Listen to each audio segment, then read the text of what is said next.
ओम गुरुर्ब्रह्मा गुरुर्विष्णु गुरुर्देवो महेश्वरः गुरुर्साक्षात् परब्रह्म तस्मै श्री गुरवे नमः। अखण्डमण्डलाकारं व्याप्तं येन चराचरं तत्पदं दर्शितं येन तस्मै श्री गुरवे नमः। अज्ञानतिमिरान्धस्य ज्ञानाञ्जनशलाकया चक्षुरुन्मीलितं येन तस्मै श्रीगुरवे नमः। अनेकजन्मसम्प्राप्तकर्मबन्धविदाहिने आत्मज्ञानप्रदानेन तस्मै श्रीगुरवे नमः। मन्नाथ श्रीजगन्नाथो मद्गुरु श्रीजगद्गुरुः ममात्मा सर्वभूतात्मा तस्मै श्रीगुरवे नमः। ईश्वरो गुरुरात्मेदि मूर्तिभेदविभागिने व्योमवद्व्याप्तदेहाय दक्षिणामूर्तये नमः। முத்தைத்தருபத்தித்திருநகையத்திக்கிரிசத்திச்சரவணமுத்துக்குருவித்து குருபரயன ஓதும் முத்தைத்தருபத்தித்திருநகையத்திக்கிரிசத்திச்சரவணமுத்துக்குருவித்து குருபரயன ஓதும் முக்கட்பரமர்க்குச் சுருதியன் முற்பட்டது கற்பித்திருவரு முப்பத்து முவர்க்கத் தமரரும் அடிபேன முக்கட்பரமர்க்குச் சுருதியன் முற்பட்டது கற்பித்திருவரு முப்பத்து முவர்க்கத் தமரரும் அடிபேன பத்து தலை தத்தை கணைத்தொடு ஒற்றை கிரிமத்தை பொருதொரு பட்ட பகல் வட்டத் திகரியில் இரவாக பத்து தலை தத்தை கணைத்தொடு ஒற்றை கிரிமத்தை பொருதொரு பட்ட பகல் வட்டத் திகரியில் இரவாக பக்தர்கிட தத்தை கடவிய பச்சை புயல் மெச்சத் தகுபொருள் பச்சத்தொடு ரச்சித் தருள்வது ஒரு நாளே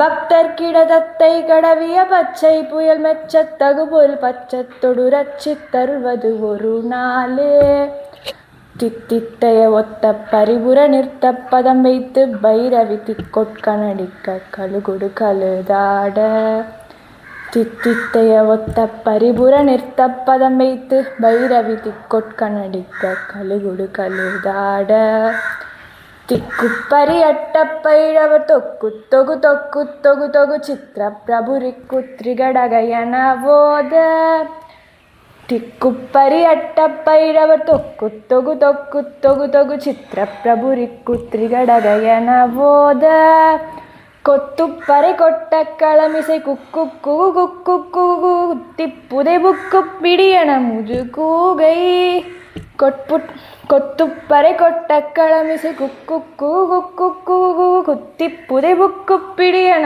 முது கூகை கொட்புற்றல நட்பற்ற உணரி வெட்டி பலியிட்டு குலகிரி கொத்துப்பட ஒத்து பொறவல பெருமாளே கொட்புற்றல நட்பற்ற உணரை வெட்டி பலியிட்டு குலகிரி கொத்துப்பட ஒத்து பொறவல பெருமாளே பெருமாளே பெருமாளே. பேஷ், ரொம்ப நல்லா பாடுங்க. சங்கடநாசன கணேஷ ஸ்தோத்திரம். நாரத உவாச்ச பிரணம்ய சிரசா தேவம் கௌரிபுத்திரம் விநாயகம் பக்தாவாசம் ஸ்மரே நித்யம் ஆயுஷ்காமார்த்த சித்தயே பிரதமம் வக்ரதுண்டம் ச ஏகதந்தம் த்விதீயகம் திருத்தீயம் கிருஷ்ணபிங்காக்ஷம் கஜவக்த்ரம் சதுர்த்தகம் லம்போதரம் பஞ்சமம் ச षष्ठं विकटमेव च सप्तमं विज्ञराजं च धूम्रवर्णं तथाष्टमं नवमं बालचन्द्रं च दशमं तु विनायकम् एकादशं गणपतिं द्वादशं तु गजाननं द्वादशैतानि नामानि त्रिसन्त्यं यः पठेन्नरः न च विज्ञभयं तस्य सर्वसिद्धिकरं प्रभो विद्यार्थी लभते विद्यां धनार्थी लभते धनं पुत्रार्थी लभते पुत्रान् मोक्षार्थी लभते गतिं जपेत् गणपतिस्तोत्रं षड्भिर्मासै फलं लभेत् संवत्सरेण सिद्धिं च लभते नात्र संशयः अष्टभ्यो ब्राह्मणेभ्यश्च लिखित्वा यः समर्पयेत् दस्य विद्या भवेत् सर्वाः गणेशस्य प्रसादतः इति श्रीनारदपुराणे सङ्कटनाशनगणेशस्तोत्रं सम्पूर्णम्.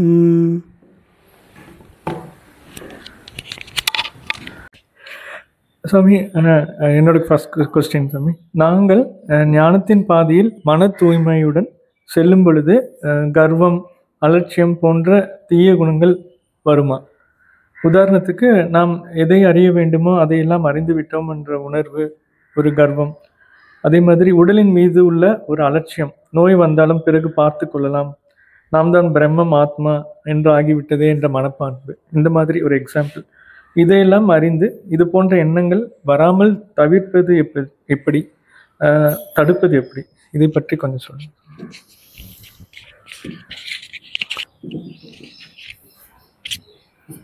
நான் பிரம்மங்கிற எண்ணமும் இருக்கு, பிரம்மம் அல்லாத சரீர சம்பந்தமான எண்ணங்களும் இருக்குது. இதை போக்கிக்கணும், இதை வளர்க்கணும் அப்படிங்கிற ஆர்வமும் இருக்குது. இந்த நிலை இந்த சாதகர்களுக்கு இருக்கிறது தான். அது ரெண்டும் கெட்டான் நிலை. ஒன்று ஜீவனாகவும் பழைய மாதிரி இருக்க முடியல, அல்லது விடுபட்ட மோட்சத்தில் இருக்கிறவனாகவும் இருக்க முடியல. இது ஒரு டிரான்சிஷன். இது நிச்சயம் அந்த டிரான்சிஷன் சீக்கிரம் முடிவடையும். எப்படி இருந்தாலும் இந்த துவைத பாவம்னு சொல்லக்கூடிய பேத புத்தி இது நாள் வரை இருந்தது. இந்த பேத உணர்வும் இருந்துக்கிட்டே தான் இருக்கும். பேத புத்தி, நான் வேறு உலகம் வேறு, சாஸ்திரம் வேறு நான் வேறு, என் உடல் வேறு நான் வேறு, இதெல்லாம் பேத புத்தி. அதனால் பேத உணர்வும் இருக்கும். பேத உணர்வுன்னா பிடிக்குது பிடிக்கல, கோபம், பயம், வெறுப்பு, காமம், குரோதம் இதெல்லாம் இருக்கும். இதெல்லாம் அத்வைதத்தில் இருக்கிறது. அத்வைதத்தில் அபேத புத்தி வந்துடுச்சு. எல்லாம் நானே, என்னை தவிர எதுவுமே இல்லை, மீதி எல்லாம் இருப்பது போல் இருக்கின்ற கற்பனைகள் அப்படின்ற அபேத புத்தியும் நம்மக்கிட்ட இருக்குது. அபேத உணர்வு நம்மக்கிட்ட இல்லை. பேத புத்தி இருந்தது, பேத உணர்வு இருந்தது. இப்போ அபேத ஞானம் வந்துடுச்சு, ஆனால் அபேத உணர்வு வரல. அந்த அபேத உணர்வு வருவதற்கு தடைகள் ஏதாவது இருக்கும். எவன் ஒருவன் இந்த பேத ஞானத்திலிருந்து அபேதத்துக்கு வந்துட்டானோ மறுபடியும் எந்த காலத்தும் மறுபடியும் இந்த பேதத்துக்கு போக மாட்டான். வேணும்னா கொஞ்ச நாளைக்கு முன்பு போலவே கொஞ்சம் கோபமும் பயமும், சிலது இந்த ஞானத்தின் மேலே சிரத்தையின்மையும், நம்ம சரியாக தான் படிக்கலையோ அப்படின்ற ஒரு சந்தேகமும் எல்லாம் இருக்க தான் செய்யும். ஆனால் அது குறித்து அவன் முந்த நிலைக்கு திரும்ப போகவே மாட்டான். இந்த ஞான பாதைக்கு வந்ததுக்கு முன்னாடி இருந்த வாழ்க்கை அவனுக்கு நிச்சயம் அவனுக்கு அது போகவே முடியாது. அதுதான் ஞானத்தில் இருக்கக்கூடிய பெரிய பலம். இந்த அத்வைத ஞானம் உனக்கு எதையும் புதுசாக கொடுக்கல, உன்னை யாருன்னு மறுபடியும் உனக்கை காட்டி கொடுக்குது. நம்ம யாருன்னு நாம் தெரிஞ்சுக்கிட்ட பிறகு அந்த தெரிந்தபடி வாழறதுக்கு கொஞ்சம் நாள் ஆகும். மறுபடியும் நான் பிரம்மம் அல்ல, நான் ஆத்மாவல்ல, சரீரம் தான் உன்னால் ஒத்துக்கவே முடியாது. அதனால் அந்த பயம் வேண்டாம். இந்த ஞானம் சிரவணத்தில் தெளிவடைஞ்சு முடிஞ்சு போச்சுன்னா, மனநத்தில் அதுகளுடைய சந்தேகங்கள்லாம் நீங்கின பிறகு இந்த பழைய உணர்வுனால புதிய உணர்வு, அந்த பேத உணர்வு அபேத உணர்வாக வரணும். இப்போ உங்ககிட்ட பேத உணர்வுன்னா என்ன வேற்றுமை உணர்வுன்னா, என்னுடைய எத்தனையோ உணர்வுகள் வருது. காலையில் எனக்கு சாந்தமாக இருக்கிறேன், அப்புறம் பரபரப்பாயிடுது, அதுக்கப்புறம் கொஞ்சம் எரிச்சல் கோபம்லாம் வருது, அப்புறம் இதை செய்யணுன்ற காமம் வருது. காமம் வந்த உடனே அந்த காமத்துக்கு பொருத்தமில்லாதது மேலே எனக்கு அகாமம் பிடிக்க மாட்டேங்குது. இந்த நேரத்தில் இதை செய்யணுமா, அதை செய்யணுமா, நாளைக்கு போட்டால் என்ன, இப்படி எல்லாம் இந்த பேத உணர்வுகள் இருக்க தான் செய்யுது. கொஞ்ச நாள் ஆக ஆக இந்த அபேத உணர்வு வரும். அபேத உணர்வுனா எதிலுமே சாந்தமாக இருக்குன்ற ஒரு நிலை. அவசரமான காரியமும் சாந்தமாக தான் செய்வாங்க. தள்ளி போடணும்னு இருக்காது, தள்ளி போட்டாலும் அதை பற்றிய கவலையும் இருக்காது. எல்லாம் நல்லபடி நடக்கும் அப்படிங்கிற நிலையில் ஒரு சாட்சி பாவனையில் சாந்த விருத்தி மட்டும் அவங்ககிட்ட இருக்கும். இதுதான் அபேத உணர்வு. மற்றபடி நான் பிரம்மமாக இருக்கிறேன், பிரம்ம உணர்வு எனக்கு எங்கே, அந்த பிளிஸ் எங்கே எல்லாம் கேட்கக்கூடாது. அப்படிலாம் கிடையாது. அபேத ஞானம், அபேத உணர்வு. பேத ஞானம், பேத உணர்வு. ஞானத்துக்கு முன்னாடி பேதம் இருந்தது. நான் உலகம், நான் வேறு, இறைவன் வேறு, அவர்கிட்ட வரம் வாங்கணும், அவரை பிரார்த்தனை பண்ணணும், இந்த உலகம் வேறு, இந்த உலகத்தில் நான் போராடி ஜெயிக்கணும், இந்த உறவினர்கள் எல்லாம் வேறு வேறு, என் கூட பிறந்தவங்களாம் வேறு வேறு, நான் வேறு, அவங்களோட நான் அனுசரித்து வாழணும், இப்படியெல்லாம் இந்த பேத உணர்வு இருந்தது. ஏன்னா பேத அறிவு இருந்தது. இப்போ அபேத ஞானமும் அந்த அறிவும் வந்த பிறகு அபேத உணர்வு கொஞ்ச நாளாக வர்றது. அபேத உணர்வு எப்படி இருக்கும் அப்படின்னு உங்களுக்கு தெரியாததுனால நீங்கள் இருக்கிறது கூட தெரியாமல் இருக்கலாம். ஒருவேளை இந்த ஞானம் பெற்று முக்தியிலே இருந்தாலும் கூட நான் இல்லையோ அப்படின்ற ஒரு சந்தேகம் வரும். அப்போ தான் குருக்கிட்ட கேட்போம், நான் ஒருவேளை ஞானம் பெற்றது அடையாளம் எனக்கு என்ன தெரியும்? அஞ்ஞானமாக இருக்கும்போது அடையாளம்னு எனக்கு நல்லா தெரிஞ்சுது. இப்போ ஞானம் பெற்றதுனுடைய அடையாளம் என் உணர்வில் ஏதாவது வரணும்னா புதுசாக எந்த உணர்வும் வராது. இருக்கின்ற உணர்வெல்லாம் இருக்கும், ஆனால் எப்பொழுதுமே ஒரு சீரான ஒரு உணர்வு இருக்கும். அதுதான் அபேத உணர்வு. நஷ்டத்துலேயும் சாந்தம், லாபத்திலையும் சாந்தம், வெற்றியிலையும் சாந்தம், தோல்வியிலும் சாந்தம், சுகம் வந்தாலும் சாந்தம், துக்கம் வந்தாலும் சாந்தம். இதுக்கு மேலே ஒன்றும் சொல்கிறதுக்கு இல்லை. எப்போ உன் மனசு சாந்தமாகவே இருக்குதோ அந்த உணர்வு தான் அபேத உணர்வு. இது தான் ஞானிகள்கிட்ட இருக்கும். இங்கே பார்க்கின்ற ஞானிகள் எல்லாம் அத்வைத ஞானம் தான் பெற்றவங்க. அத்தனை பேர்கிட்ட ஒரே உணர்வு தான் இருக்குது. இந்த சாந்தத்தில் கூட குறைச்செல்லாம் கிடையாது. அதிக சாந்தம், குறைவான சாந்தம், சாந்தத்துக்கு அளவே கிடையாது. அளவற்ற நிலை தான் சாந்தம். இது உங்ககிட்ட இருக்கா? அந்த சாந்தம் குலையும் போது தான் நம்ம பேதத்துக்கு போயிட்டோம் அப்படின்னு தெரிஞ்சுக்கலாம். அப்போ நம்ம சரீரம் ஆகிட்டோம். சரீரமானவொன்னு உடம்பு உலகம் வந்துடும், வேற்றுமை வந்துடும். சாந்தம் இருக்கும் பொழுது உடம்பும் இருக்கும், உலகமும் இருக்கும், ஆனால் எந்த பேதமும் தெரியாது. உணர்வு தானே இந்த உலகத்தை உங்களுக்கு உணங்கிட்டு வேறுபடுத்தி காட்டுது. உலகம் இவ்வளோ பெருசு இருந்தாலும் இல்லாவிட்டாலும் சாந்தம் நம்மக்கிட்ட இருக்குது. இந்த உலகம் பல வகையாக மாறினாலும், சாதகமாக இருந்தாலும் சரி, பாதகமாக மாறினாலும் என்னோட சாந்தம் மாறவில்லைன்னா நான் அபேதத்தில் இருக்கிறேன்னு அர்த்தம். இதை ஒருத்தர் தினமும் சோதனை பண்ணணும். நான் எப்போ பேதத்தை அறிஞ்சேன்னு உங்களுக்கு தெரிஞ்சிடும். ஏன்னா சாந்தம் இருக்கும் பொழுது இந்த அசாந்தின்னு சொல்லக்கூடிய ஒரு நிலை உங்களுக்கு பட்டுன்னு தெரியும். ஞானம் வர்றதுக்கு முன்னாடி எப்போவுமே நீங்கள் அசாந்தியில் தான் இருந்தீங்க. கோபம், பயம், உணர்வு, ஏமாற்றம், துக்கம், துயரம், இது மாதிரி தினமும் காலையிலேருந்து சாயங்காலம் வரைக்கும் இருக்கும்.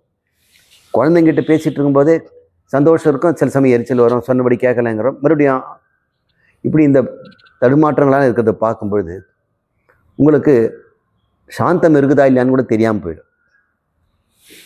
இப்போது சாந்தம் இருக்குது தெரியாது, ஆனால் அசாந்தி வர்றது பட்டுன்னு தெரியும். உங்களுக்கு தெளிவாக தெரியும், நம்ம நிலை தடுமாறுகிறோம், உணர்ச்சி வசப்படுகிறோம் அப்படின்னு தெரிஞ்சிடும். சீக்கிரமே விடுதலை பெறலாம். முன்பு உணர்ச்சி வசப்படுறதே தொழிலாக இருந்ததுனால உணர்ச்சி வசப்படுறது தெரியாது உங்களுக்கு. சாந்தமாக இருக்குது மட்டும்தான் தெரியும் உங்களுக்கு. இப்போ தான் சாந்தமாக இருக்குது அப்படின்னு. இப்போது சாந்தமாக இருக்குது தெரியாது, உணர்ச்சி வசப்படுறது தெரியும். இந்த வேறுபாடை நீங்கள் உணரலாம். அந்த உணர்ச்சியே உங்களுக்கு முக்தியை கொடுத்துருச்சுன்னு அர்த்தம். வேறுபாடுகள் வரத்தான் செய்யும். மாறுகின்ற உலகத்தில், மாறுகின்ற உடலில், மாறுகின்ற மனதோடு இருக்கும் பொழுது இந்த உணர்வுகளிலும் மாற்றம் வரத்தான் செய்யும். ஆனால் அந்த உணர்வு உங்களுக்கு பிடிக்காமல் போகும். அந்த உணர்விலேருந்து மீட்டு கொள்ள வேண்டுங்கிற ஒரு அவா இருப்பதை பார்ப்போம். நாளடைவில் உங்களுக்கு இந்த சாந்தம் நிலை கொள்ளையாமல் ஸ்திரமாக இருக்கும் இல்லையா, அது பேர் சிதப்பிரஜ்ஞ. அவனிடம் ராக பயக்குரோதம் மூன்றும் அழிந்துவிடும் அப்படின்னு பகவான் சொல்கிறார். அவன் சுகத்தை நீட்டிக்க விரும்புவதும் இல்லை. விகத ஸ்பிருகா. அவன் துக்கத்தை ஒழிச்சு கட்டணுங்கிறதுக்காக துடிப்பதும் இல்லை. அனுத்து விக்னமனா வீத்தராக பயக்குரோத. அவன்தான் தத் பும்சக, அந்த புருஷன்தான் தீரக சிதப்பிரஜ்ஞக அப்படின்னு அவர் சொல்கிறார். அந்த உணர்வு உங்களுக்கு சீக்கிரமே வந்துடும். இருக்குது, அது உங்களுக்கு தெரியல. ஏன்னா எது ஒன்று எப்பவுமே இருக்குதோ அது உங்களுக்கு தெரியாது. அதனால் இன்றைக்கு நடந்த தடுமாற்றங்கள், உணர்வு தடுமாற்றங்களை நீங்கள் இப்போ சொல்லியிருக்கிறீங்க. இதுலேருந்தே தெரியுது உங்களுக்கு அது கண்ணில் பட்டுடுச்சின்னு. முன்ன கண்ணிலே படாது, அது நம்ம சுபாவமாச்சே. வேற கேள்வி கேளுங்க. பகவான் கீதையில் இந்த ஆத்ம ஞானத்தை தேடி வர்றவங்களுடைய லோகக்ஷேமம் அதை நான் பார்த்துக்கிறேன் அப்படின்னு சொல்கிறார். ஆனால் ஆத்ம ஞானத்துக்காக வரணும் அப்படின்னாலே அவன் லோகக்ஷேமத்தில் இருந்தால் தான் அவனால் முடியும். அடுத்த வேளை சாப்பாட்டுக்கே வழி இல்லாமல் இருக்கிறவங்களால ஆத்ம ஞானத்தை தேட முடியாது. இப்போ பகவான் சொல்கிற இந்த விஷயத்தை நம்ம எப்படி புரிஞ்சுக்கலாம்? மனிதர்களுக்கு, எல்லா உயிரினத்துக்குமே யோகக்ஷேமந்தான் வாழ்க்கையாக இருக்குது. வாழ்தல், பந்தம், ஜீவனம் எப்படி வேணா சொல்லலாம். ரெண்டு தான் அவங்க செய்கிறாங்க, யோகம் க்ஷேமம். யோகம்னா தன்னிடம் இல்லாததை சேகரிக்கணும். குழந்தையாக இருக்கும்போது அறிவை சேகரிக்கணும். ஸ்கூலுக்கு போய் +2 வரைக்கும் படித்து அறிவை சேகரிக்கணும். அப்புறம் காலேஜ் படிக்கணும், அது யோகம். அதுக்கப்புறம் கல்யாணம் ஆன பிறகு பொருள் சேகரிக்கணும், குழந்தை குட்டிகளுக்கு வளர்க்குறதுக்கு, வீடு கட்டுறதுக்கு, அது யோகம். தன்னிடம் இல்லாததை சேகரிக்கிறது தான் யோகம். அதை வச்சு காப்பாற்றுறது பேர் க்ஷேமம். இப்போ தான் மருந்தெல்லாம் கொடுத்து நல்லாக்கி வச்சுருக்குறாங்க அப்படின்னா யோகம். மறுபடியும் போய் உடம்புக்கு எடுத்துக்காதீங்க, அது க்ஷேமம். இப்போ தான் சம்பாரித்து வச்சுருக்கான், மறுபடியும் செலவு பண்ணி கடனாளி ஆகிடாத. அப்போ யோகமும் இருக்குது, இதான் நாங்கள் வாழ்க்கை இருக்குது. எல்லா மனிதனுமே பொருள் தேடுகிறான், இன்பம் தேடுகிறான். தேடுறது வரைக்கும் அது யோகம். தேடியது நிற்க மாட்டேங்குதே, அதை காப்பாற்றுறது அது ஒரு போராட்டமாக இருக்குது. அப்போது யோகமும் ஒரு போராட்டம், க்ஷேமமும் ஒரு போராட்டம். கார் வாங்கிட்டோம்னா ஸ்க்ராட்ச் இல்லாமல் வச்சுக்கணும், பத்திரமா ஓட்டணும். ஏதாவது சின்ன ஒயரிங் மிஸ்டேக் இருந்ததுன்னா கொண்டு போய் ஒர்க் ஷாப்பில் கொடுத்துட்டு கொண்டு வர வரைக்கும் நிம்மதியே கிடையாது. ஒன்று நம்ம க்ஷேமம் பண்ணுறதே பெரிய வேலையாரு. பகவான் சொல்கிறாரு, இந்த பிராரப்தம்னு ஒன்று இருக்குல்ல, நீ கொண்டு வந்த பலாபலன்கள் நீ கொண்டு வந்தது தான், அது மிச்சம் மீது இல்லாத கொடுக்குறது என்னுடைய பொறுப்பு. உன்னுடைய யோகம் என்னவோ அதெல்லாம் நான் கொடுத்தே ஆகணும், விரும்பாவிட்டாலும் விரும்பினாலும். அது பாதுகாக்க வேணுன்ற கவலையும் வேண்டாம், ஏன்னா அதுதான் என்னுடைய வேலையே. பிராரப்தம்னு உனக்கு கொடுத்துட்டேன்னா, கடவுள் இருக்கிறார், விதி இருக்கிறது, நாம் செய்த பாவ புண்ணியம் நமக்கே கிடைக்கும் என்றது உண்மை என்றால், இந்த வாழ்க்கையில் பிறந்த பிறகு மரணம் வரை யோகம் க்ஷேமம் யாருடைய பொறுப்பு? பிராரப்தனுடைய பொறுப்பு. பிராரப்தம் யாருடைய பொறுப்பில் இருக்குது? இறைவன் பொறுப்பில். அதான் சொல்கிறாரு, இதை நீ நம்புனா போதுங்கிறாரு. நீ நம்பாவிட்டாலும் யோகக்ஷேமம் நான் தான் பண்ணுறேன். நீ ராத்திரி தூங்கும்போது உன் உடம்பை காப்பாற்றுறது யார்? நீயா? தூங்குனவன் தானே முழிச்சிக்கிறான். அப்போ அறிவு தூக்கத்தில் அழிஞ்சு போயிட்டுச்சுன்னா தூங்கவே மாட்டேன். நீ முழிச்சிக்கும் போது அதே அறிவோடு வரல. படித்த படிப்பெல்லாம் அப்படியே இருக்குதுல்ல. நாளைக்கு எக்ஸாமுக்கு நீங்கள் படித்து வச்சுருக்கான், தூங்கிட்டான், முழிச்சவொன்னா எல்லாம் போயிடுமா? அப்போ தூக்கத்தில் பத்திரமா காப்பாற்றது யார்? நீ தான் பகலில் இருக்கும்போதெல்லாம் அறிவு மறந்துக்கூடாது புத்தகத்தை ஓட்டிகிட்டு இருக்க. ராத்திரி நேரத்தில் நீ வந்து உன் அறிவை உனக்கு பத்திரமா உனக்குள்ளே வச்சிருக்கிறார். உடம்புல சுவாசம் தடைபடாமல் போக வச்சிருக்கிறார். உன்னுடைய இதயம் துடிக்காமல் நின்று போகாமல் காப்பாற்றிட்டு இருக்கிறார். சாப்பிட்ட உணவெல்லாம் வயிற்ற ஜீரணம் பண்ணிட்டு இருக்கிறார். குடித்த தண்ணீரெல்லாம் உப்பெல்லாம் நீ பத்திரப்படுத்திட்டு அது தேவையில்லாத உப்பெல்லாம் நீக்கிட்டு ஃபில்டர் பண்ணுறாரு கிட்னியில். உடம்பு ரத்தத்தை முழுக்க நோய் நொடிகள் வராதபடி ஆன்டிபாடியில் போட்டுட்டு இம்யூன் ரெசிஸ்டன்ட்லாம் கொடுத்துட்ருக்கிறார். உங்கள் உடம்புல இம்யூன் ரெசிஸ்டத்தை நீங்களா பண்ணுறீங்க? ஒவ்வொரு முறையும் ஒரு நாளைக்கு 3 லிட்டர் தண்ணி 4 லிட்டர் தண்ணி குடிக்கிறோம். அதில் ஒரு ட்ராப்லேயே 6 மில்லியன் பாக்டீரியா இருக்குது. 1 லிட்டரில் 100 எக்ஸ்கிரியா கோலை அலவுடுன்னு potability of water food and drug act படி பாட்டபிலிட்டி குடி தண்ணீர் என்ற லட்சணம் வேணும்னா 1 லிட்டரில் 100 எசரிக்கா கோலை இருக்கலாம், ஈகோலை இருக்கலாம் அப்படின்னு. ஈகோலை 100 இருக்குதுன்னா மற்ற பாக்டீரியாவும் இருக்குன்னு தானே அர்த்தம். எங்களுக்கு ஈகோலை தான் ஒரு கணக்கு. சாக்கடையில் எத்தனை சால்மனெல்லாம் இருக்கும்? சால்மனல் தான் நமக்கு டைஃபாய்டு கொடுக்குறது. ஸ்டெஃபலோகாக்கஸ் சரங்கு உண்டாக்குது. அதில் ஆரியஸ்னு ஒன்று இருக்குது. அது வந்து பிளட்டே சாப்பிட்றோம். நாங்கள் பிளட்டக்காரர் தான் வளர்ப்போம். பிளட்டு கொடுத்தா தான் அது வளரும். அந்த பாக்டீரியாலாம் சாக்கடையில் இருக்குது, குடி தண்ணியிலும் இருக்குது. ஆனால் 100 பாக்டீரியா ஈகோலை இருந்ததுன்னா அது இருக்காது. 1000 இருந்ததுன்னா 1 சால்மனல்லா இருக்கலாம். 1,00,000 இருந்ததுன்னா வெப்பியோ காலர் 1 இருக்கலாம். எங்களுக்கு கணக்கு இருக்குது, பாப்புலேஷனு.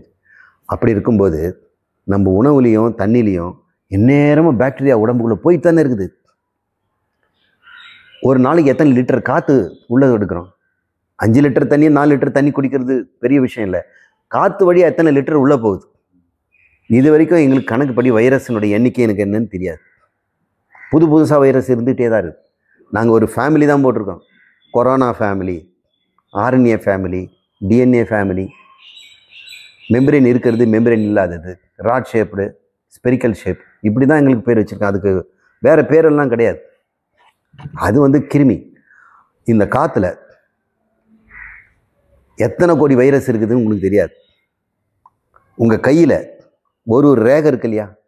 நான் பெரிய ரேகை சொல்லலை, கட்டை விரலை வைக்கிறீங்களே அதில் கோடு வருது, அது ஒவ்வொன்றுத்துலேயுமே அது பள்ளத்தாக்கு. அதில் ஆயிரக்கணக்கான பாக்டீரியா வளர்ந்துக்கிட்டு இப்போவும் இருக்குது. நீங்கள் கையை கழுவுனீங்கன்னா இந்த பாக்டீரியாவுக்கு இன்னும் ஈரம் கிடைக்குது. இது இன்னும் கொஞ்சம் குட்டி போடும். அப்புறம் கழுவுன தண்ணிலையும் நிறைய பாக்டீரியா இருக்கும்.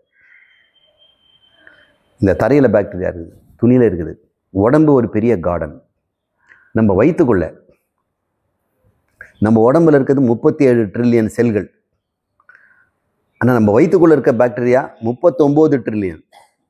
அப்போ அவங்க தான் மெஜாரிட்டிங்க. இந்த உடம்பு யாருதுன்னு கேளுங்க. எங்களுக்குள்ளே நீங்கள் வாழுறீங்கன்னு சொல்லுவான். நாம் சொல்கிறோம் எனக்குள்ளே நீ வாழுறேன்னு. நாங்கள் தானே 39, நீங்கள் 32, 36 தானே. நீ சின்ன குழந்தையா இருந்தால் இன்னும் கம்மி தான். இப்படி சொல்லுங்கள். இந்த பாக்டீரியாவில் வைரஸ்லேருந்து அந்த உடம்பை காப்பாற்றுறது யார்? டாக்டர் கிடையாது. டாக்டர் ஏதாவது கூட குறைச்சலாக வந்தால் தான் அவர் வாதப்பித்த சிலேட்மெண்ட் அட்ஜஸ்ட் பண்ணுறார். பகவான் தாங்க யோகட்சேமத்தை பண்ணிட்டு இருக்கிறாரு. அவர் சொல்கிறத என்ன அதிசயம் இருக்குது? உனக்கு தெரியல, நான் தான் பார்த்துட்ருக்கிறேன். அதனால் பக்தியினால் என் மீது சிரத்தை வை. அப்புறம் நீ இந்த ஆசைப்பட்டுட்டல்ல ஞானத்துக்கு போவேன்னு, அப்போது முழு மூச்சாக நான் பார்க்க ஆரம்பித்தேன். ஏன்னா நீ மீதி நேரத்தில் நான் தான் யோகட்சேமம் பண்ணுறேன்னு தெரியாமலே நீ டாக்டர்கிட்ட போகிற, நீ உணவு தேடுறதுக்கு ஓடுற,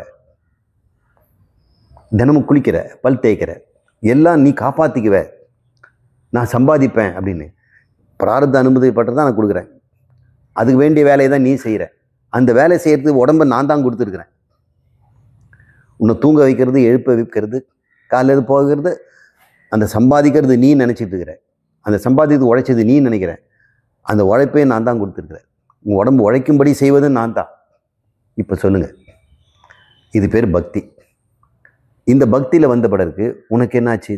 இனிமேல் நான் யோகத்துக்காக போராட வேண்டியதில்லை, சேமத்துக்கெல்லாம் எல்லாம் பகவான் பார்த்துவான்னு தெரிஞ்சுக்கிட்டேன். இப்போ ஞானத்துக்கு வரலாம்ல. இப்போ ஞானத்துக்கு வராமல் தடுத்த என்ன, நான் பிழைக்கணும், சம்பாதிக்கணும், காப்பாற்றணும். இவர் வேறு வைத்தியம் கிளாஸை கூப்பிடுறாரு, டெய்லி ஈவினிங்கில் கிளாஸ் வைக்கிறாரு. எங்களாலாம் முடியாது. யூடியூப்பில் போடுங்க, கேட்டுக்கிறேன். யூடியூப் எப்போ கேட்பேன், தூக்கம் வரும்போது, தூக்கம் வரலன்னா போட்டு கேட்பேன். இப்படி அதனால தான் அவர் பகவான் சொல்கிறாரு, யோகக்ஷேமம் வகாமியம். அது என்னுடைய பொறுப்பு. நான் இன்னும் புதுசாக ஒரு பொறுப்பு எடுத்துக்கல, எப்பவும் இருக்கிறத உனக்கு நினைவுபடுத்துகிறார். வேற கேளுங்க.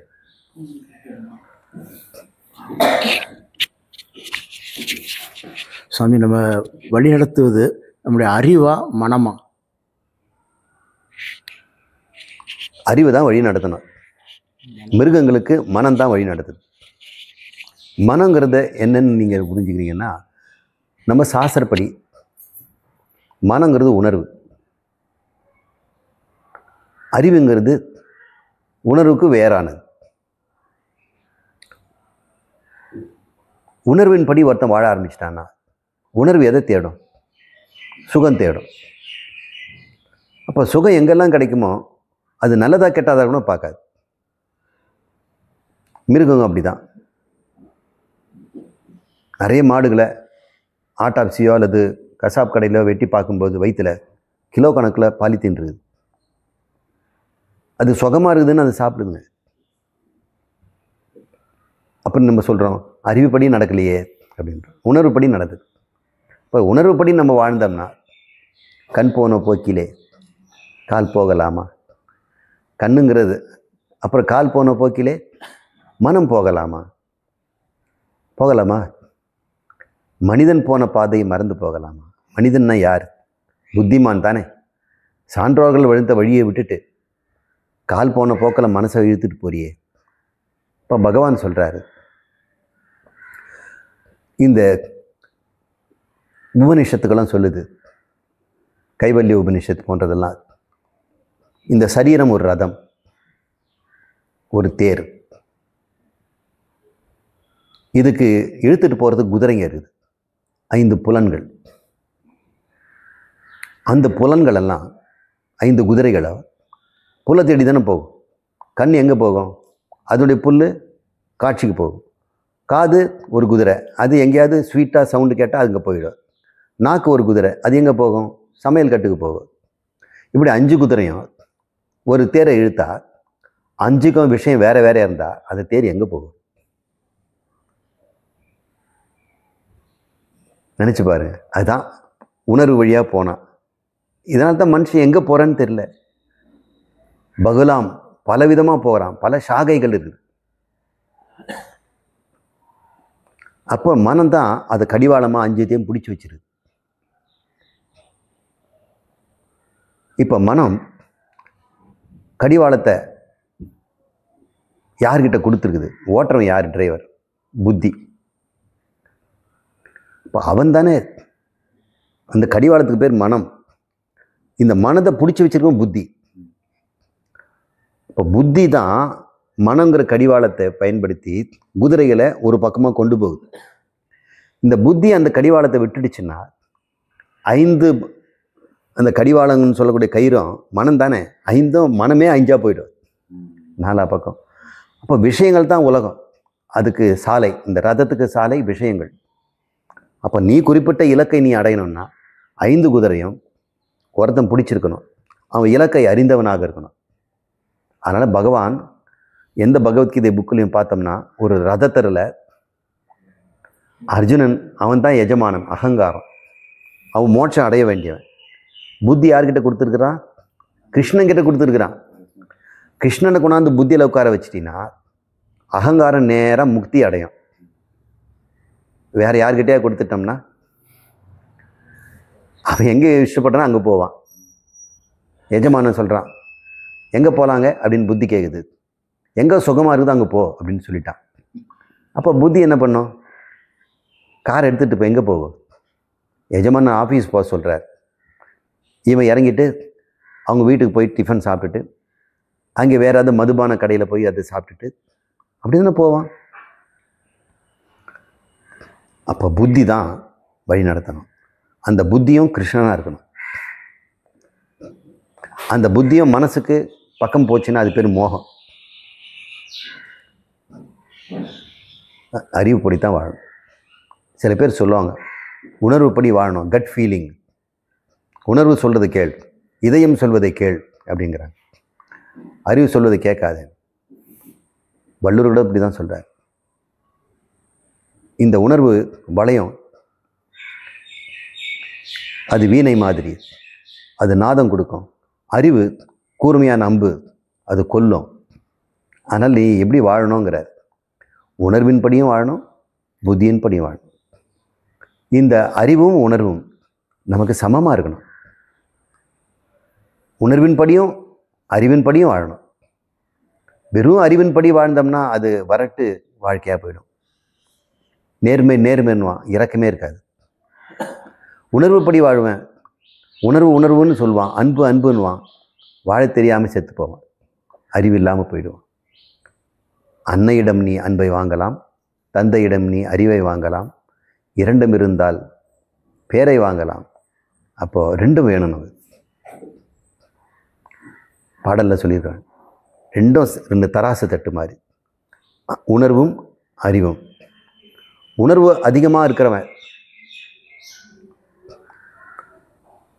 ஊரே கெட்டு போயிடும்.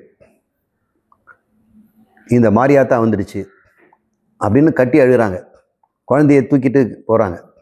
அவங்க சொல்கிறாங்க குவாரண்டைன் பண்ணுங்க. கொரோனாவில் நான் குவாரண்டைன் பண்ணி வைக்க வேண்டியிருந்தது. உணர்வு ரீதியாக பாசம் பந்தோன்னு போயிருந்தால் என்ன இருக்கும், இந்த உலகமே கொரோனாவில் அழிஞ்சிருக்கும். அப்போ அறிவு தேவைப்படுது.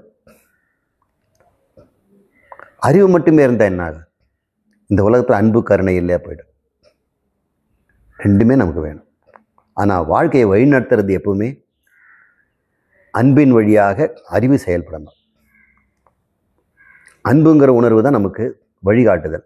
ஆனால் எப்போ அன்பு வருது, எப்படிப்பட்ட அன்பு, அது நிபந்தனை இல்லாத அன்பு எப்போ மனசுக்கு வந்துடுச்சோ அப்போ புத்தி அது வழி போகலாம்.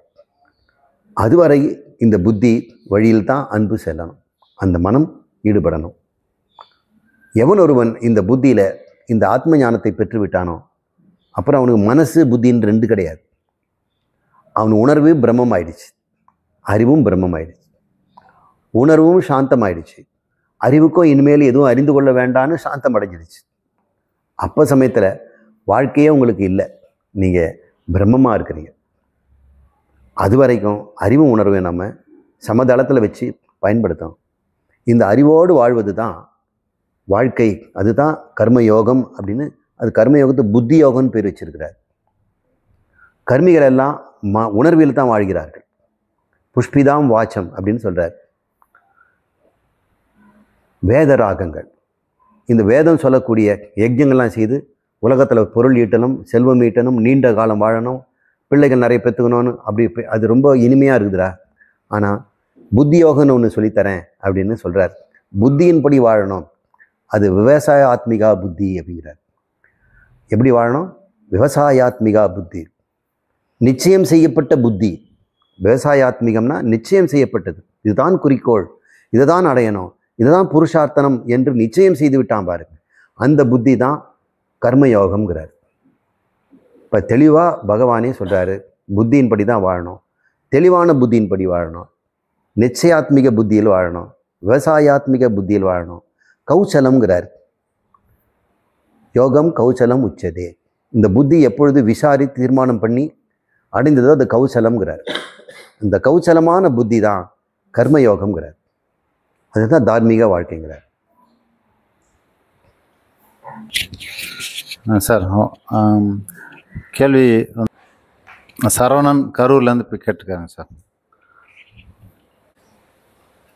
சரவணன் கரூர்லேருந்து கேட்டிருக்காங்க சார். பகவான் ஸ்ரீ ரமணர் மகரிஷி ஞானம் அடைந்த பிறகும் கடும் தவம் புரிந்ததன் நோக்கம் என்ன அப்படின்னு கேட்குறாரு சார். அவர் தவம் புரிந்தார்னு யார் சொன்னாங்க? அவர் மௌனமாக இருந்தார், அது நமக்கு தியானம் மாதிரி தெரியுது. கண்ணை மூடிட்டு இருந்தார், அது மெடிடேஷன் நினச்சிட்டு இருக்கிறோம். வேறு என்ன செய்ய சொல்கிறீங்க? அவர் ஞானத்துக்காக அவனும் அப்படி இல்லை, அவர் ஞானம் அடைந்தவர். 12 வயசில் திருவண்ணாமலைக்கு வந்த பிறகு அவருக்கு ஞானோதயம் கிடைச்சிடுச்சு. தன்னை பிரம்மம் ஆத்மான்னு தெரிஞ்சுக்கிட்டார். அது ஒரு சின்ன ஹிண்ட் தான். அவர் ஏறவே போன பிறவியில் அவர் பிரம்ம ஞானத்தை அடைந்தவர் தான். அவருக்கு நிஷ்டை தேவைப்படுது. பிரம்ம ஞானம் பெறுவது வரைக்கும் நமக்கு நிஷ்டை இல்லாமல் கூட ஒருத்தர் வந்து பிரம்ம ஞானத்தை பெறலாம். நிஷ்டைன்னா அந்தபடி வாழுதல். வாழ வாய்ப்பு இல்லாமல் மரணம் அவருக்கு சீக்கிரமே அடைஞ்சிருக்கலாம். ஒரு இளைஞனாகவே அவர் இறந்துருக்கலாம் ஞானியாக. ஆனால் நிஷ்டை கிடைக்கிறதுக்கு வாய்ப்பு இல்லை. சரீரத்தில் ஜீவன் முக்தனாக ஒரு குறிப்பிட்ட காலம் வாழணும். அது ஒரு அவருடைய பிராரப்த விதி. ஆனால் அதுக்கு முன்னாடியே அவர் வந்து பிரம்மஞானி ஆயிட்டார். பிராரப்த விதிப்படி நிஷ்டையில் கொஞ்ச நாள் இருக்கணும். ஆனால் அவர் மரணம் 20-25 வயசில் கடந்த பிறவிலேயே இறந்துட்டார். உடனடியாக அவர் மறுபடியும் விட்ட இடத்துலேருந்து பிறக்கிறதுக்காக இன்னொரு 20 வருஷம் 50 வருஷம் இருக்கணும், நிஷ்டையில் இருக்கணும் அப்படிங்கிறது அவருடைய பிராரப்தம். அதனால் அவர் ஞானத்தை பெறுவதற்காக ஒரு தவம் இல்லை, நிஷ்டையில் இல்லை. அவர் ஞானியாக இருந்ததுன்னா நிஷ்டையில் இருக்கிறார். அந்த ஞான நிஷ்டா பல விதமாக இருக்கும். சார் சொல்லுங்கள். தன்னை உணர்ந்த ஒரு ஞானி சொல்லுங்கள். எல்லாம் அடைந்து விட்டான். அவன் அடைவதற்கு அவன் பிரம்மம். பிரம்மத்துக்கு என்ன அடைய வேண்டியிருக்கு? ஆன்சர் பண்ணிட்டு இருக்காரு. அது முடிஞ்ச அதாவது ஏதாவது இது அடையணும் அது அடையணும்னு ஏதாவது இருக்கா? அதுதான் பிரம்மம் ஆச்சு, கடவுளாச்சு. அப்போ அடைந்து விட்டவன் எப்படி இருப்பான்? கர்மம் செய்வானா? கர்மம் செய்கிறலாம் அடையிறதுக்கு தானே கர்மம் செய்கிறான். தொழிலுக்கு போகிறான், வீட்டு வேலை செய்கிறான், பணம் சம்பாதிக்கலாம், இதெல்லாம் கர்மங்கள். பணம் சம்பாதிக்கிறது கர்மம். அவருக்கு சம்பாதிக்கிறது என்ன இருக்குது? ஆனால் கர்மமும் இல்லை. சரி, கர்மமும் இல்லை, அடைய வேண்டியதெல்லாம் அடைஞ்சாச்சு. அவர் என்ன தான் பண்ணுவார்? சும்மா தான் இருந்தார். அது நமக்கு பார்த்தோம்னா அவர் நிஷ்டையில் இருக்கிறார். நீங்கள் எப்போ போய் தொந்தரவு கொடுத்தாலும் கண்ணை திறந்து உங்களோட பேசணும்னா அவர் நிஷ்டை பண்ணுறதுக்கு என்ன அர்த்தம் இருக்குது? உங்களுக்கு வேணால் அவர் மூலம் ஏதோ அடையிறதுக்கு இருக்குது. அவருக்கு உங்களால் அடைய வேண்டியது ஒன்றும் இல்லை, உன்னை தெரிஞ்சிக்க வேண்டியது எதுவும் இல்லை. அதனால் அவர் கண்ணை மூடிட்டார். யார் வந்தாலும் அமைதியாக இருக்கிறார், வந்துட்டு போனார். இது நமக்கு பார்க்கும்போது நீண்ட காலம் தவம் இருந்தது போல தெரியும். அவர் நிஷ்டையில் இருக்கிறார். இந்த நிஷ்டை எப்படி இருக்கும் அப்படின்னு கேட்டோம்னா ரமணர் மாதிரியும் இருக்கும், சங்கரர் மாதிரியும் இருக்கும். இந்தியா முழுக்க 2 தடவை சுற்றினார். கீழ்கோடியிலேருந்து வடகோடி வரைக்கும் போனார். 2 முறை சுற்றிட்டு வந்திருக்கிறார் ஒரு வாழ்நாளில், கால்நடையாகவே. எதுக்காக சுற்றினார்? அது ஒரு நிஷ்டை. அவர் அதை சொல்லிக் கொடுக்குறது அவருடைய நிஷ்டை. நிஷ்டைன்னா லைஃப் ஸ்டைல், எப்படி வாழறாங்க. தயானந்த சரஸ்வதியும் பிரம்மஞானி தான். அப்புறம் பிரம்மஞானி ஆன பிறகு அவருடைய நிஷ்டை எப்படி இருந்தது? ஆசிரமங்கள்லாம் ஏற்படுத்தினார். அமெரிக்காவில் 1, வடக்க 1, இங்கே தெற்க நம்ம ஊரில் நூல்கள்லாம் எழுதினார். நிறைய பேருக்கு உபதேசம் கொடுத்தாரு. எல்லாரும் அப்படி இருக்கணும்னு அவசியம் இல்லை. இப்போ நம்முடைய ஆத்ம வித்யாலயத்திலேயே நிறைய பேர் நிஷ்டையில் இருக்கிறாங்க. அவங்கவுங்க வேலையில் ஈடுபடுறாங்க. டாக்டராக ஒருத்தர் இருக்கிறாரு, இன்ஜினியராக ஒருத்தர் இருக்கிறாரு. அவங்க நிஷ்டை அப்படி தான். ஞானம் பெற்றவர்களெல்லாம் இப்படி தான் இருக்கணும்னு இல்லை, ஒரே நிஷ்டை தான். எப்பொழுதும் சாந்தம். இந்த மனத்தில் ஒரே உணர்வு, புத்தியில் ஒரே அறிவு. ஒரே அறிவு, என்னை தவிர எதுவும் இல்லை. உணர்வில் என்ன உணர்வு? சாந்தம் தவிர வேறு உணர்வு இல்லை. ஏன்னா மனதுக்கு ஒரு உணர்வு இருந்தாகணும். ஏன்னா அவன் சரீரத்தில் இருக்கிறான். இப்போ சரீரம் இருக்கும் வரை மனதிலே சாந்தியும் அறிவிலே அத்வைதமும் இருக்கிறவங்க எப்படி வேணா இருப்பாங்க. அதைத்தான் நம்ம ரமணர்கிட்ட நம்ம பார்த்தோம். ரமணர் இங்கே திருவண்ணாமலைக்கு வந்த பிறகு நிஷ்டையிலிருந்து ஞானம் பெறலை அப்படின்னா நாம் தப்பாக புரிஞ்சுக்குவோம். இப்போ அது நிஷ்டையிலிருந்து தான் ஞாபகம் போடுறது இல்லை, ஞானத்தினால தான் நிஷ்டையில் இருக்கிறாங்க. இது தெரியாமல் போயிட்டு இன்னமும் அந்த ஆசிரமத்தில் மணிக்கணக்காக உட்காந்துட்டு தவம் பண்ணுறாங்க. ஞானம் வரும், ஞானம் வரும், ஞானம் வரும். எப்படி ஞானம் வரும்? நிஷ்டையும், அதாவது இந்த சமாதின்ற இந்த தியானமும் தூக்கமும் ஒன்று தான். தூக்கத்தில் அத்வைதத்தில் இருக்கிறோம், வேறுபாடற்ற நிலையில் இருக்கிறோம். Undifferentiated condition. காரண சரீரம் அன்டிஃபரன்ஷியேட். தியானத்தில் சமாதியில் எப்படி இருக்கும்? Undifferentiated condition. ஏதாவது வித்தியாசம் இருக்குதா? அன்டிஃபரன்ஷியேஷன் கண்டிஷனை எப்படி நீங்கள் வித்தியாசம் பண்ணுவீங்க? இதுவும் எந்த வேறுபாடும் இல்லாத ஒன்று, இந்த வேறுபாடும் இல்லாத ஒன்று. இதுக்கு 2 வேறுபாடு சொல்லுங்கள். வேறுபாடு இல்லாததுக்குள்ளே வேறுபாடு இப்படி தான் சொல்ல முடியும். அப்படின்னா உறக்கமும் தியானத்தில் சமாதியும் ஒன்று. அப்போது தியானம் பண்ணால் ஞானம் கிடைக்கும், தூங்குனா ஞானம் கிடைக்கலையே. அப்போ தூங்குனவெல்லாம் காலையில் எழுந்தவன் ஞானியெல்லாம் எழுந்துக்கணும். அதனால் எல்லாரும் சமாதியில் போயிட்டு சமாதியிலேருந்து வெளியே வந்தால் ஞானியாக வர முடியாது. இதை தெரிஞ்சுக்காம, இதை பகவானே சொல்லியிருக்கிறார், தெரிஞ்சுக்காம இன்னமும் ஆயிரக்கணக்கான பேர் கூட்டம் கூட்டமாக ரமண ஆசிரமத்துக்கு போய் தியானம் பண்ணி ஞானம் பெறணும்னு பார்க்குறாங்க. உள்ளது 40 படிடானா படிக்க மாட்டேங்கிறார். அப்படின்னாக்கா அவர் தியானம் பண்ணின்னு சொல்லியிருக்கணும்ல, உள்ளது 40 எழுதணும். அவ்வளோதான். அது ஒரு நிஷ்டை. அப்படி புரிஞ்சுக்க. அவர் கேளுங்க. உங்களை அடுத்த வாரிசு அவர் அனௌன்ஸ் பண்ணிருப்பாரு, எனக்கு அப்புறம் இவர் தான் கரெக்டா புரிஞ்சு சொன்னாரு அப்படின்ட்டு. திருவள்ளுவர் இருந்திருந்தா உங்களை தான் அனௌன்ஸ் பண்ணிருப்பாரு. அந்த அளவுக்கு மெய்ப்பொருளை பத்தி ரொம்ப அருமையா சொல்லியிருந்தீங்க. ஒரு 3-4 தடவை கேட்டேன் நான். நமக்கே இப்பதான் புரியுது என்னது அப்படின்றது, நிஜம் புரியுது. அந்த சயின்ஸோட நீங்க சேர்த்து சொல்லும் போது அந்த லாஜிக் மைண்ட் வந்து அப்படியே ஆஃப் ஆயிடுது, கட்டி போட்ட மாதிரி ஆயிடுது. லாஜிக் மைண்டை வந்து ஆஃப் பண்றதுதான் ஒரு பெரிய அறிவாளியோட வேலை. அது பிரமாதம் பண்றீங்க சாமி. எனக்கு ஒரே ஒரு சின்ன ஒரு இதுதான், இத சாமி கொஞ்சம் எனக்கு எக்ஸ்பிளைன் பண்ணோம். எக்ஸ்பிளைன் பண்றதுல இது எல்லாருக்கும் போய் சேர்றதுக்கு சாமி ஏதாவது கரெக்டா சொல்லுவீங்க நம்புறேன். என்னன்னா, இப்போ அதுவே நீயாக இருக்கிறாய், அகம் பிரம்மாஸ்மி தத்துவமசி. ஃபர்ஸ்ட் குரு சொல்றாரு தத்துவமசி, நீ அதுவாக இருக்கிறாய் அப்படின்னு சொல்றதும், சிஷ்யன் அதை புரிஞ்சுக்கிட்டு அகம் பிரம்மாஸ்மி, ஆமாம் நான் அதுவாக இருக்கிறேன் அப்படிங்கிறது ஒரு மிகப்பெரிய வார்த்தை. அது கோல்டன் வேர்டு, அது டைமண்ட் வேர்டுன்னு சொல்லலாம். அந்த வார்த்தையில எனக்கு என்ன ஒரு புதுசா வரவங்களுக்கு என்ன கொஞ்சம் புரிதலும் கொஞ்சம் கடினமா இருக்குன்னு நான் நினைக்கிறேன். நாங்க சாமி எடுத்த உடனே மிக பிரம்மாண்டத்தை என்னோட போய் சேர்க்கும் போது என்னால அதை ஒத்துக்க முடியல, நம்ப முடியல. டால்ரேட்டு நான் அவ்வளவு பெருசான்னு. ஆனா நிஜம் என்னன்னா, அதுவும் அது நீயாகவும் இருக்கிறது. அதுதான் கரெக்டான வார்த்தையா இருக்குன்னு நான் ஃபீல் பண்றேன். அது மிக பிரம்மாண்டம், நீயாகவும் இருக்கிறது. அதை நீ உணர உணர உணர அதுக்கப்புறம் நீ அதுவாக மாறுகிறாய் அப்படின்னு சொன்னா ஒரு சராசரியான ஆட்களுக்கு இது புரியுமோ? 2வது, சராசரி மக்களுக்கு அதுனா எதுன்னு புரியல. சாமி என்ன சொல்றீங்கன்னா, உணர்வும் அறிவும் சேர்ந்து அதுல அறிவு தான் அதுவா இருக்கு, கான்சியஸ்னஸ்ன்னு சொல்ல வரீங்க. அது கரெக்ட். அந்த அறிவுன்னும் போது என்ன ஆகுது, நான் சமுதாயத்துல நான் அறிவு இல்லாதவன், நான் முட்டாள்னு சின்ன வயசுல இருந்தே சொன்ன உடனே எனக்கு அங்க ஒரு குழப்பம் வருது.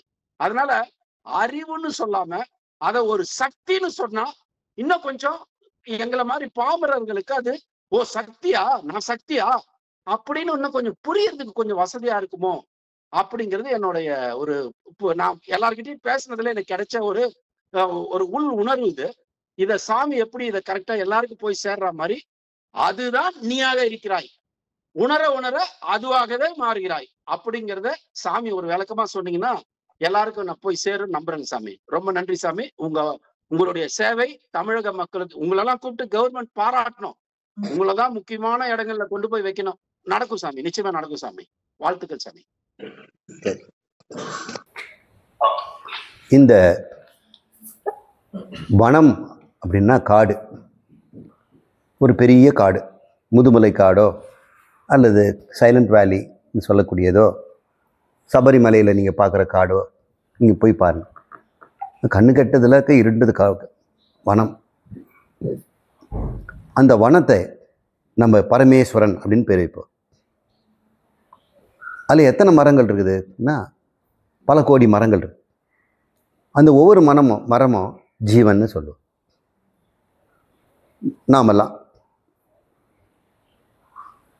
இப்போ வனம் என்பதும் மரம் என்பதும் 2 சொற்கள். அந்த சொற்களை இப்போ நம்ம ஜீவன் என்பதும் பரமேஸ்வரன் என்பது போல தானே. சொல்லிட்டு இருக்காரு, நீங்கள் கேட்குறீங்களா? எனக்கு பக்கத்தில் ஃபோன் வைக்கிறேன். இப்போ நான் சொல்கிறேன், மரமே நீ வனம்ன்ற. இல்லை, நான் பக்கத்தில் இல்லை, நீங்கள் கேட்டுறேன். நான் ஒரு வனத்தில் ஒன்று தானே, நான் வனத்தில் ஒன்று தானே அப்படி. அதனால் நான் வனம்னு சொல்ல மாட்டேன். வனத்தை கேட்குறேன், வனமே நீ மரமா அப்படின்னு கேட்டா, ஒரு மரம் இல்லை, எல்லா மரமும் சேர்ந்தது. சரி, வனம்னு ஒன்று இருக்குதா? மரமே இல்லாமல் வனம் இருக்குமா? எத்தனை மரம் சேர்ந்தா வனம்? பேச முடியும், இது கணக்கு இருக்குதா?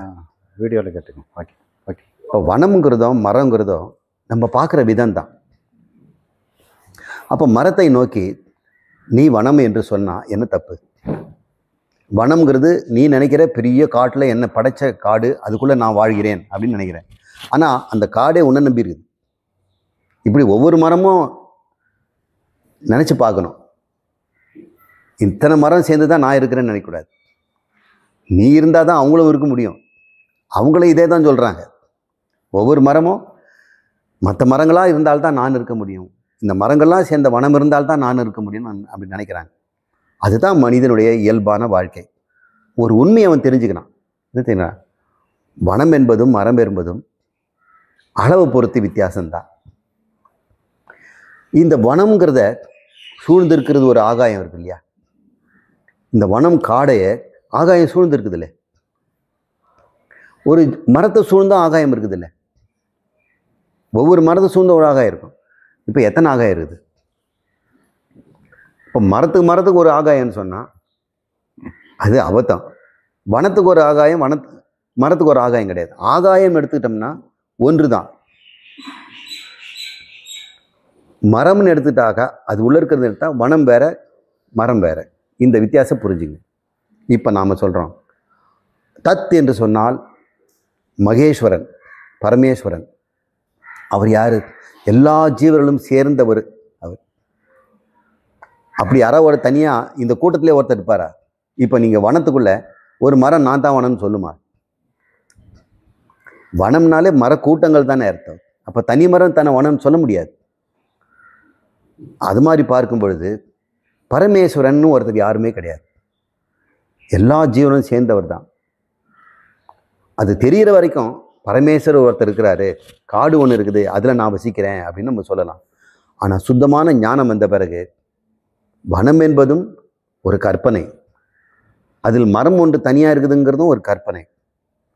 ஆனால் இது சூழ்ந்திருக்கிற ஆகாயம் நிஜம் இப்படின்னு ஒரு அறிவை சொல்கிறோம்.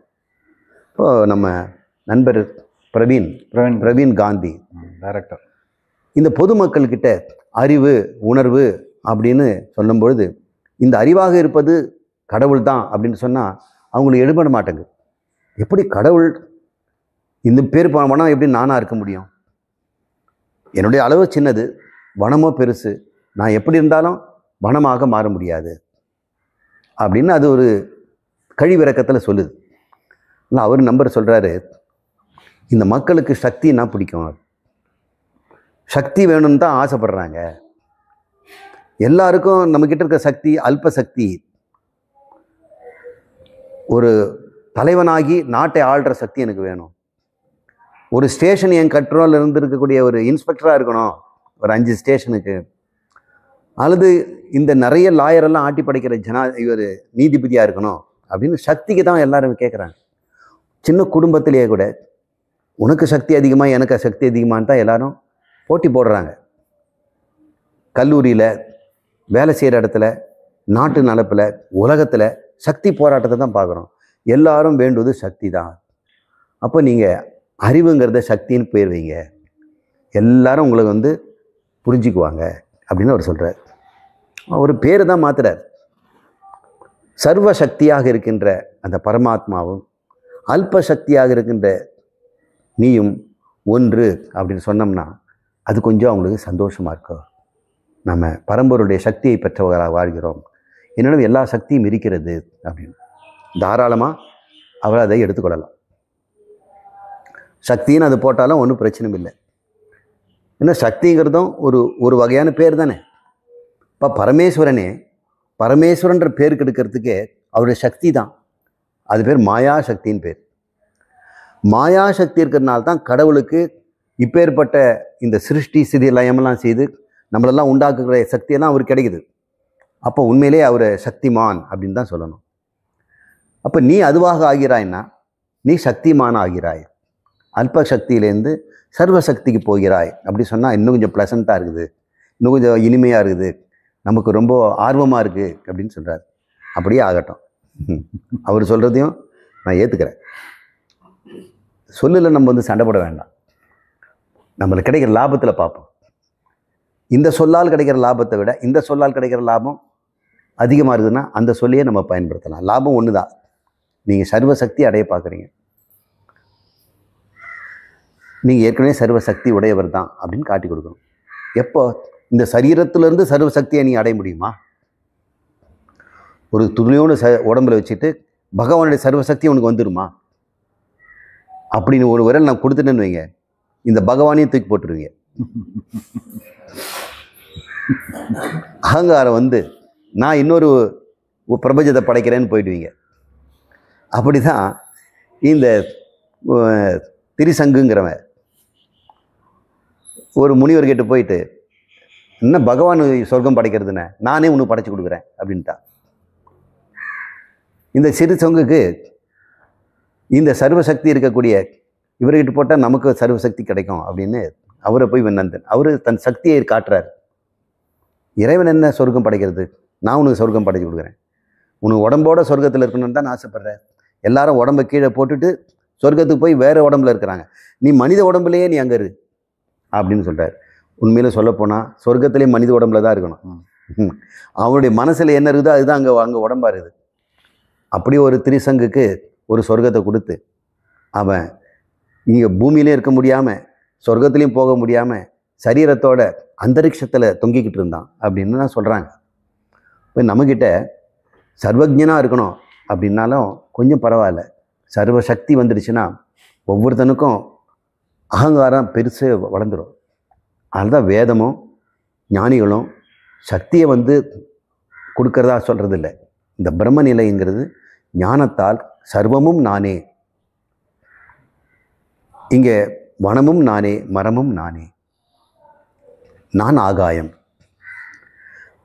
இந்த ஆகாயம் வனத்தையும் சூழ்ந்திருக்குது, ஒவ்வொரு மரத்தையும் சூழ்ந்திருக்கிறது.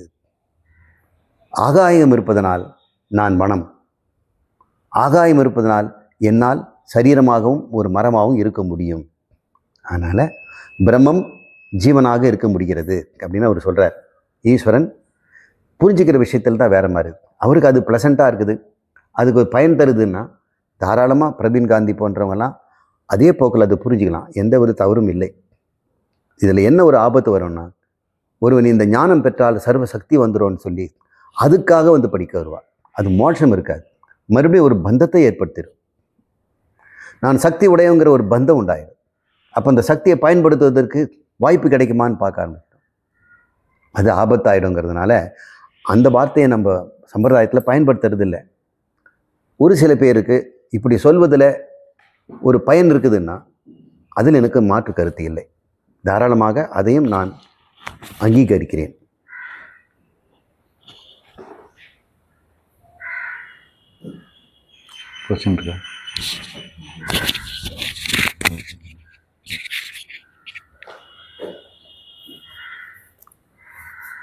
குருவை பற்றி பிடிக்க நல்லதொரு உபயம் கூறுங்கள் குருவே. நாராயணசாமி கரூர்லேருந்து கேட்டிருக்காரு. குருங்கிறது வந்து சரீரம் இல்லை, அவருடைய டீச்சிங் தான். அப்போ குருவோட டீச்சிங்லேயே நான் இருக்கிறதுக்கு என்ன வழி அப்படின்னு கேட்கலாம். குரு கிட்டே இருக்கிறதுக்கு அப்படின்னாக்கா ஆத்ம வித்யாலயத்தில் வந்து குடியிருக்கிறது தான். அப்படி இருந்தாலும் எவ்வளோ நேரம் அவரோட இருக்க முடியும், அவரும் என்னோட எவ்வளோ நேரம் இருக்க முடியும். குருவோடு இருக்கிறதுன்னா அவருடைய உபதேசங்களை ஒன்று விடாமல் கேட்கணும், தெளிவடைஞ்சு பூர்ணமாக திருப்தி அடைந்து இனிமேல் குருவே வேண்டாம் அப்படின்ற அளவுக்கு நீ குருவாகிற வரைக்கும் நீங்கள் சிரத்தையோடு இருந்தால் போதும். அவருடைய அன்புக்கு பாத்திரமாகணும், அவர் கண்ம முன்னாடி நான் நிற்கணும், என்னுடைய பணிவிடை அவர் ஏற்றுக்கணும், அவருக்கு நான் ஏதாவது உதவி செய்யணும் அப்படிங்கிறது தான் குருவினுடைய அணுக்கத்தில் இருக்குதுன்னு அவர் நினச்சார்னா குருக்கு அது அவசியம் இல்லை. குரு யாரும் சேவை செய்ய வேண்டிய அவசியம் இல்லை. குரு சேவையினால தான் இது ஒரு கிடைக்கும் அப்படின்னு சொன்னார். எல்லாருக்கும் அது கிடைக்கும் கிடைக்காது. இப்போ யாரோ வெளிநாட்டில் இருக்கிறாங்க, குரு சேவை செய்வதுக்கு வாய்ப்பே இல்லையே, எனக்கு ஞானம் கிடைக்காம போயிடுமே அப்படின்னு அவங்க பயந்துருவாங்க. குருவை பார்க்கணும், குரு கிட்ட இருக்கணும், குரு சேவை செய்யணும், அவருக்கு பணிவிடை செய்யணும், அவருடைய அன்புக்கு பாத்திரமாகணும், அவர் என்னை எப்பவுமே மெச்சிக்கிட்டோம் பாடணும், என்னை வந்து புகழ்ந்துக்கிட்டே இருக்கணும் அப்படின்றதுனால ஞானம் வந்துடாது. ஒன்று மட்டும், குருவுக்கு நாம் அணுக்கத்தில் இருக்கிறோன்னா அவருடைய உபதேசங்களை ஒன்று விடாமல் உண்மை என்று சிரத்தையோடு நம்புங்க. அப்புறம் நாளடைவில் அது புரிஞ்சுக்குவோம். புரிஞ்ச பிறகு செய்கிறது உங்களுக்கே தெளிவு வந்துடும். உண்மையிலே குருவுடைய அன்புக்கு எப்போ நீங்கள் பாத்திரமாக முடியும் தெரியுமா? உங்களுடைய சுய வாழ்க்கையில் என்னென்ன பண்ணுறீங்கிறத பற்றி அவர் கவலைப்படுறதில்லை. அவர் அன்புலேருந்து நீங்கள் விலகவே முடியாது. அவருக்கு அன்புக்கு பாத்திரமாகணும்னு உங்களுக்கு தோணுதுன்னா அவர் சொல்கிறத விளங்கிட்டா போதும். ஒரு டீச்சருக்கு ஸ்டூடெண்ட்டு மேலே எப்போ பிரியம் ஏற்படும்? அவர் சொல்கிறாரு மம பக்தன்கிறார். பகவான் என்னுடைய பக்தன் இவன் தான், மம பிரிய, எனக்கு ரொம்ப பிரியமானவன் அப்படின்றார். யார்? என்னை சரியாக புரிந்து கொண்டவன், பகவத்கீதையை நல்லா புரிஞ்சுக்கிட்டவன் தான் எனக்கு பெரிய பக்தன். நானும் அவனும் வேறு இல்லை, அது அனன்ய பக்திங்கிறார். இப்போ குரு என்ன சொல்வார்? அனன்ய பக்தின்னு நீயே நானும் வேறு இல்லைங்கிற அளவுக்கு என்னிடம் என்னெல்லாம் புரிந்து கொண்டு நான் இந்த அளவுக்கு வந்தனோ, எதனால் பிரம்மம் பிரம்மமாக இருக்கிறதோ, எதனால் பிரம்மஞானி பிரம்மமாக இருக்கிறானோ அதை நீ விளங்கிக்கிட்டா போதும். அதுதான் அளவு கடந்த பிரியத்தையும் அளவு கடந்த அன்பையும் பெறுவதற்கு ஒரே வாய்ப்பு. எப்போ இந்த ஞானம் உங்களுக்கு ஏறாமல் விலகி போகுதோ அப்போ உண்மையிலே குரு வருத்தப்படுறார். தன்னிடம் ஏதோ குறை இருக்குது, இவனுக்கு வெளிச்சப்படுத்த முடியலையே, இவங்கிட்ட இன்னும் இருட்டு இருக்குதே.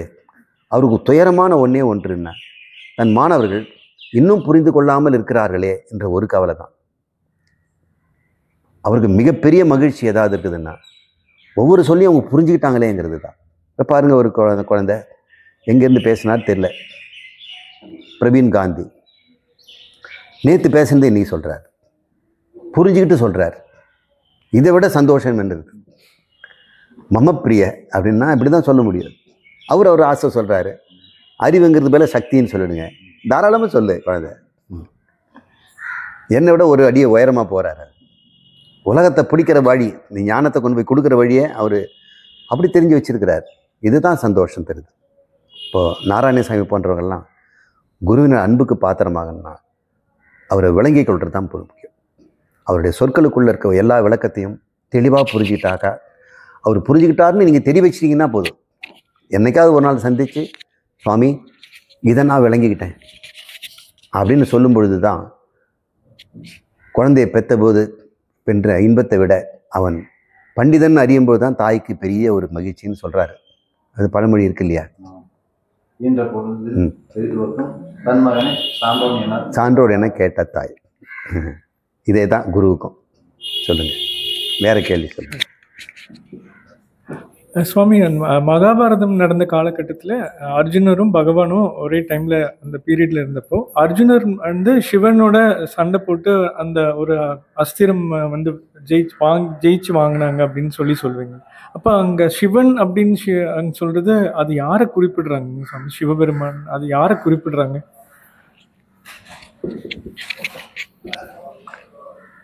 இது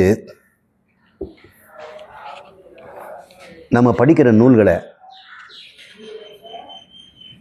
பல வகையில் பார்க்கலாம்.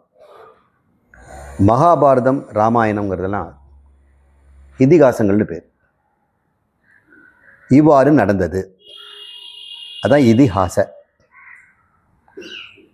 இவ்வாறு இருந்தது, ஆசைனாலே இருந்ததுன்னு தான் அர்த்தம். ஆசித் ஆசித் ஆசித். இதிஹாசித் அப்படின்னா இவ்வாறு நடந்தது. இது ஒவ்வொரு யுகத்திலையும் ஒவ்வொரு சிருஷ்டிலையும் மகாபாரதம் நடக்கும். ஒவ்வொரு சிருஷ்டியில் ராமாயணம் இருக்கும். ஒவ்வொரு சிருஷ்டியிலும் இந்த கூர்ம அவதாரத்துலேருந்து ஆரம்பிக்கும், மச்ச அவதாரத்துலேருந்து ஆரம்பிக்கும், எல்லாம் நடக்கும். நீங்களும் இருப்பீங்க, நீங்களும் படிப்பீங்க, படிச்சுட்டு இதே கேள்வி கேட்பீங்க. அடுத்த சிருஷ்டியில் வரும்பொழுது இதே ஆள் இதே கேள்வி கேட்பார். ஆனால் ஒரு சில பேர் மாறி போய்கிட்டே இருப்பாங்க. இப்போ நம்ம அந்த கேள்விக்கு பதில் சொல்லுவோம். இதெல்லாம் நடந்ததா, நடக்கலையா? சிவன் ஒரு மனுஷனாக வருவாரா? ஏன் ராமர் வந்து அந்த பிரம்ம ராமனாக வரனா அதே பிரம்ம சிவனாக வரலாம் இல்லை? 2 கேரக்டர் ரோல் பண்ணலாம்ல. சினிமாவிலே ஒரே ஆள் 10 ரோல்லாம் பண்ணுறாரு. ஒரே சமயத்தில் 10 பேர் இருக்கிறாங்க. தந்திர காட்சி. அப்புறம் அது மாதிரி தந்திரங்களெல்லாம் அவர் பண்ணக்கூடியவர். இதிகாசங்கள் என்பதெல்லாம் சுவாரஸ்யமாக மனிதன் வாழ்க்கையை இறைவன் வந்து வாழ்ந்து காட்டுறார். நான் எப்படி வாழறேன்னு நீங்கள் பார்த்துக்குங்க அப்படின்னு வந்து ஒரு சிஷ்டாச்சாரத்தை உண்டாக்குறதுக்காக கிருஷ்ணராக வரார், ராமராக வரார், பலராமராக வரார், குருவாகவும் வராங்க, சங்கர போன்ற குருவாக வராங்க. இன்னொரு நூல் புராணங்கள். இது வந்து புராணம். அது நடந்ததா இல்லையான்னு சொல்ல முடியாது. இதிகாசமாவது இந்த பூமியில் நடந்ததுன்னு சொல்லலாம். ஏன்னா அந்த ஊரெல்லாம் இருக்குது, ஸ்ரீலங்கா இருக்குது, குருட்சேத்திரமெல்லாம் இருக்குது, அவங்க பயணப்பட்ட இடங்கள்லாம் காட்டுறாங்க. அது பார்த்தோம்னா அங்கேருந்து இங்கே ராமர் வந்தாரா, இங்கேருந்து அங்கே போய் அவங்க அயோத்தியிலேருந்து பஞ்சவடியிலேருந்து அவனை தூக்கிட்டு வந்தாரா, இதெல்லாம் நடக்குமா? இப்படிலாம் நம்ம கேட்கக்கூடாது. இந்தியா நாடு கொண்டாடுது, எங்கள் ஊர்லேயும் ராமர் இருந்தார், எங்கள் ஊர்லேயும் ராமர் இருந்தார்னு காட்டுறதுக்காக இந்த பாரத நாட்டில் எல்லா இடத்துல ராமர் இருந்ததாக காட்டுறாங்க. கேரளாவில் இருப்பார், குருவாயூர் போகிற வழியிலலாம் ராமர் கோயில் இங்கே தான் ரெஸ்ட் எடுத்தார். ஆஞ்சநேயர் இங்கே அனுவாயி சுப்பிரமணியர் கோயிலில் தான் தண்ணி குடிச்சிட்டு போனார், தாகந்தி திருப்பன். அதனால் அணுவாவின்னு பேர். வாவின்னா குளம். அனுமன் வந்து குடிச்சிட்டு போனதுனால அணுவாவின்னு பேர். அதுக்காக ஒருத்தர் பெரிய அனுமான் சிலையை கூட ஒரு சுவாமி கட்டி வச்சிருக்கிறார். இது எல்லா மக்களும் நிலைச்சு நிற்கணும் இந்த அறிவுங்கிறதுனால இந்த பூமியில் நடந்ததாக காட்டினாக்கா அவங்க வந்து படிப்பாங்க. அதனால் இந்த இதிகாசங்கள்லாம் எழுதப்பட்டு. புராணங்கள் எங்கே நடந்தது? அது புராணி, மிக பழசுன்னு அர்த்தம். யார் சொன்னாங்க, யார் கேட்டாங்க? வழி வழியாக, செவி வழியாக, கர்ண பரம்பரையாக மக்கள்கிட்ட இருக்கிற கதைகள். கதை கேட்டு தான் நிறைய பேர் அறிவை பெற்றாங்க. வேட்டையாடிட்டு சமுதாயம் இன்னையும் கூட பார்த்தீங்கன்னா ஆப்பிரிக்காவில் ராத்திரி நேரத்தில் அந்த விளக்கோ அந்த நெருப்பை ஏற்றி வச்சுட்டு வட்டமாக உட்காந்துட்டு கதை சொல்லுவாங்க. இந்த மூப்புன்னு சொல்கிறவங்க 60 வயசு 70 வயசு தாண்டுவாங்க. அதுக்கு மேலெல்லாம் அவங்க உயிர் வரமாட்டாங்க. அதுக்குள்ளே அவங்க பார்த்த வேட்டை மிருகங்கள், வேட்டையாடிய விதம், அதுக்கப்புறம் அவங்க தாத்தா சொன்ன கதை, நம்மளாம் எங்கேருந்து வந்தோம்ப்பா அப்படின்னு. நம்ம எல்லாம் ஒரு கர்ப்பத்துலேருந்து வந்தோம். அந்த கர்ப்பம் அந்த மலை மேலே இருக்குது. அங்கே தான் அவங்க பெற்று போட்ட நம்மளோட அவங்க ஆத்தா அங்கே இருக்கிறார். அவள் தான் நம்மளுடைய சாமி. அவங்ககிட்ட தான் வந்தோம். உலகம் இருக்கிறதே அவங்களுக்கு தெரியாது. அந்த ஊர் மட்டும்தான் அவங்களுக்கு உலகம்னு நினச்சிட்டு இருக்கிறாங்க. இப்போ அந்த ஊர் ஜனங்களே எங்கேருந்து வந்ததுன்னு சொல்கிறாங்க. இப்படி புராணங்கள் வந்து செவி வழியாக வந்துடுது. இந்த புராணங்கள்லாம் உலகத்தில் எல்லாரிடத்தையும் பாரத நாட்டில் கதைகளாக இருந்ததுனால வியாசர் போய் இந்த கதைகளெல்லாம் திரட்டினார். இதெல்லாம் வீணாக போகக்கூடாதே, நல்லா இருக்குதே, எல்லாம் ஒன்று ஒன்று சம்பந்தம் உள்ள கதைகள் தான். அப்போது கருட புராணம், விஷ்ணு புராணம், சிவபுராணம், ஸ்கந்த புராணம், சக்தி புராணம் அப்படின்னு கதைகளெல்லாம் திரட்டி 18 எழுதி வச்சார். 12 புராணங்களாக ஆயிடுச்சு. இதோட நிகழ்ச்சிகள்லாம் உண்மையாக நடந்ததா? இதெல்லாம் கேட்கக்கூடாது. வேதம் மிக ஆழ்ந்த கருத்துக்களை தாத்பரியமாக கொண்டிருக்கு. மனிதர்கள் இந்த உலகத்தில் சௌகரியமாக வாழ்ந்து தர்மத்தை ஈட்டு கடைசியில் ஞானத்துக்கு போகணும். ஞானத்தை உடனடியாக எல்லாரும் போக முடியாது. முதல்ல சுகத்தை கொடுப்போம். சுகத்தில் ஒரு சலிப்பு வரட்டும். அந்த சலிப்பு வந்த பிறகு ஞானத்துக்கு அவன் வரட்டும். அப்படின்னால கர்மகாண்டம் ஞானகாண்டெல்லாம் கொடுத்துருக்கு. அது சொல்லதெல்லாம் மந்திரங்களாக இருக்குது. மந்திரங்கள் நமக்கு புரியாது. அது சொல்லுது, ஒரே மரத்தில் 2 பறவைகள் இருக்கின்றன, 2 பறவையும் சமமானது. அதில் ஒரு பறவை பழங்களை ருசி சாப்பிடுகிறது, ஒரு பறவை அது வேடிக்கை பார்க்கிறது. இப்படின்னு ஒரு மந்திரம் இருக்குது. இது நமக்கு என்ன புரியுது?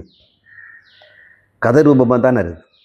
அப்போது ஒரு குருநாதர் வர்றார், இங்கே வாரு உங்களுக்கு கதை சொல்கிறேன். அந்த மரங்கிறது நீ தாண்டா, உனக்குள்ள 2 இருக்குதுடா அறிவு. ரெண்டும் ஒரே அறிவு தான்டா.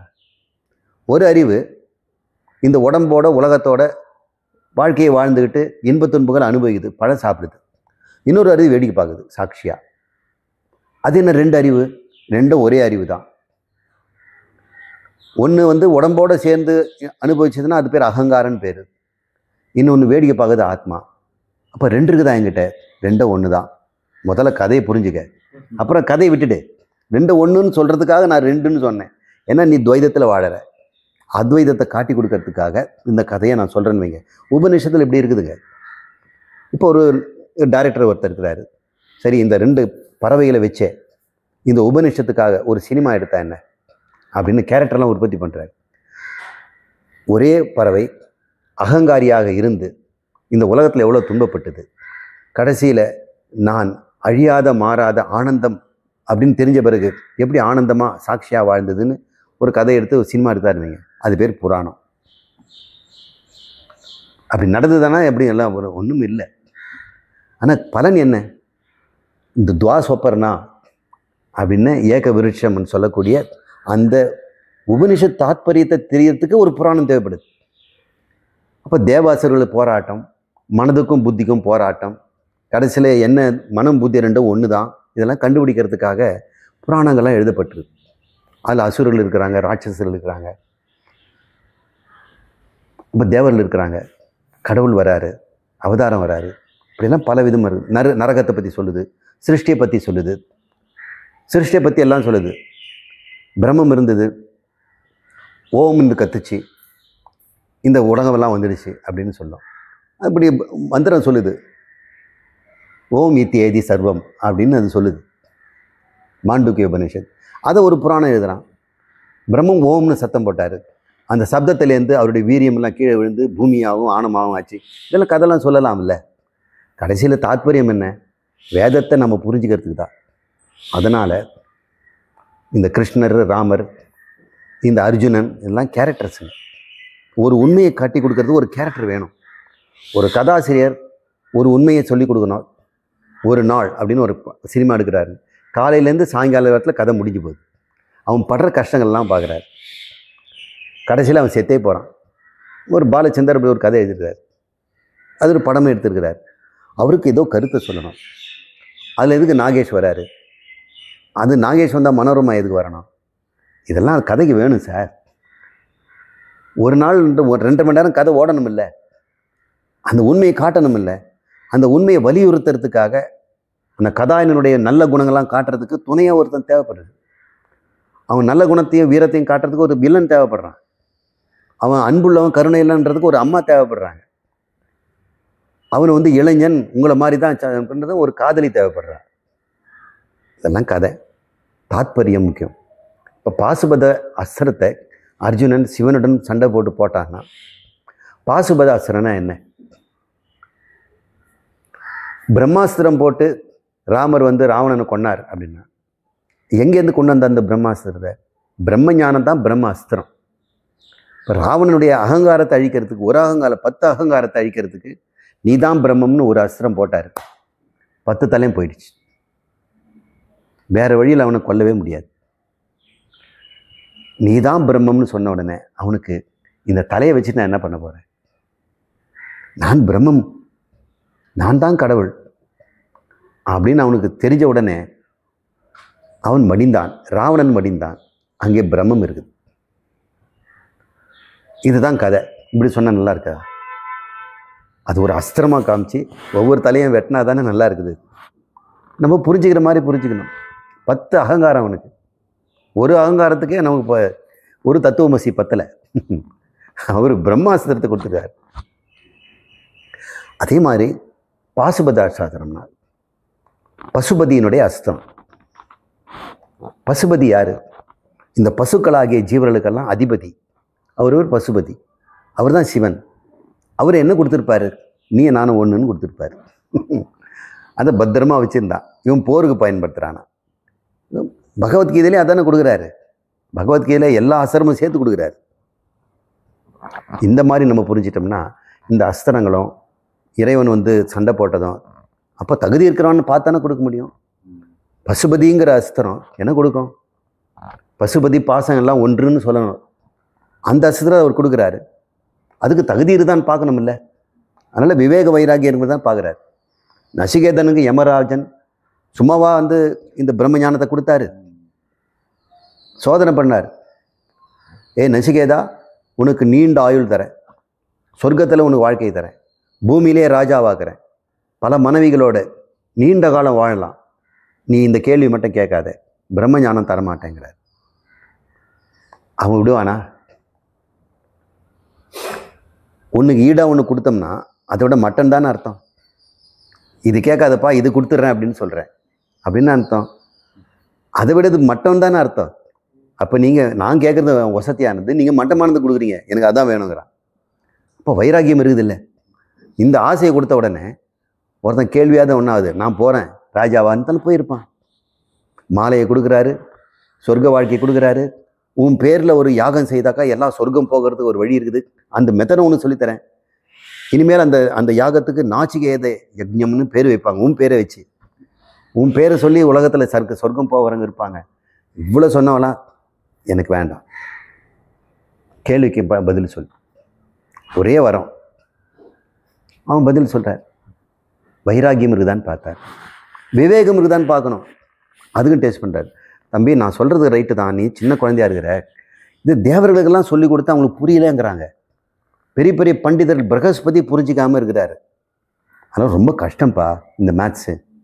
தத்துவமசிங்கிற ஃபார்முலா அவ்வளோ சுலபம் இல்லை, ரொம்ப கஷ்டம். கஷ்டமானதான் எனக்கு வேணும். தேவர்களுக்கே முடியலன்னா அப்படிப்பட்ட ஒரு பொருளை நான் எப்படி சும்மா விடுவேன் அப்படின்னு கேட்டான். அப்போ விவேகமும் இருக்குது, வைராகியம் டெஸ்ட் பண்ண பிறகு தான் யமன் அதுக்கு பதில் சொல்கிறார். அந்த உபநிஷத்து தான் கதோபனிஷத்து.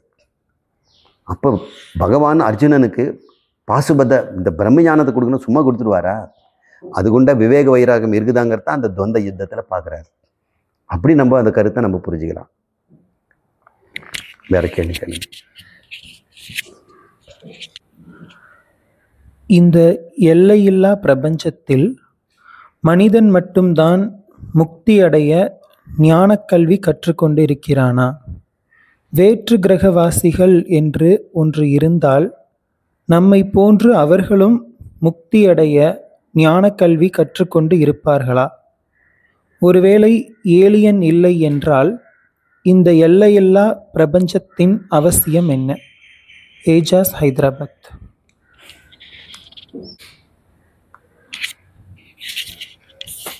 ஏலியனுக்கு இது கிடைக்குமா? இந்த ஞானம் கிடைக்குமா? ஏலியன் இதை தெரிஞ்சுக்குவானா? அப்படி ஏலியங்கிறது என்ன? பூமியில் இல்லாமல் இன்னொரு கிரகத்தில் இருக்கவன் தானே. அவன் பேசுகிறான்ல, அவன் தெரிஞ்சுக்கணும்னு ஆசைப்படுறான்ல, அவன் யாராக இருந்தாலும் இந்த ஞான கல்விக்கு தகுதி.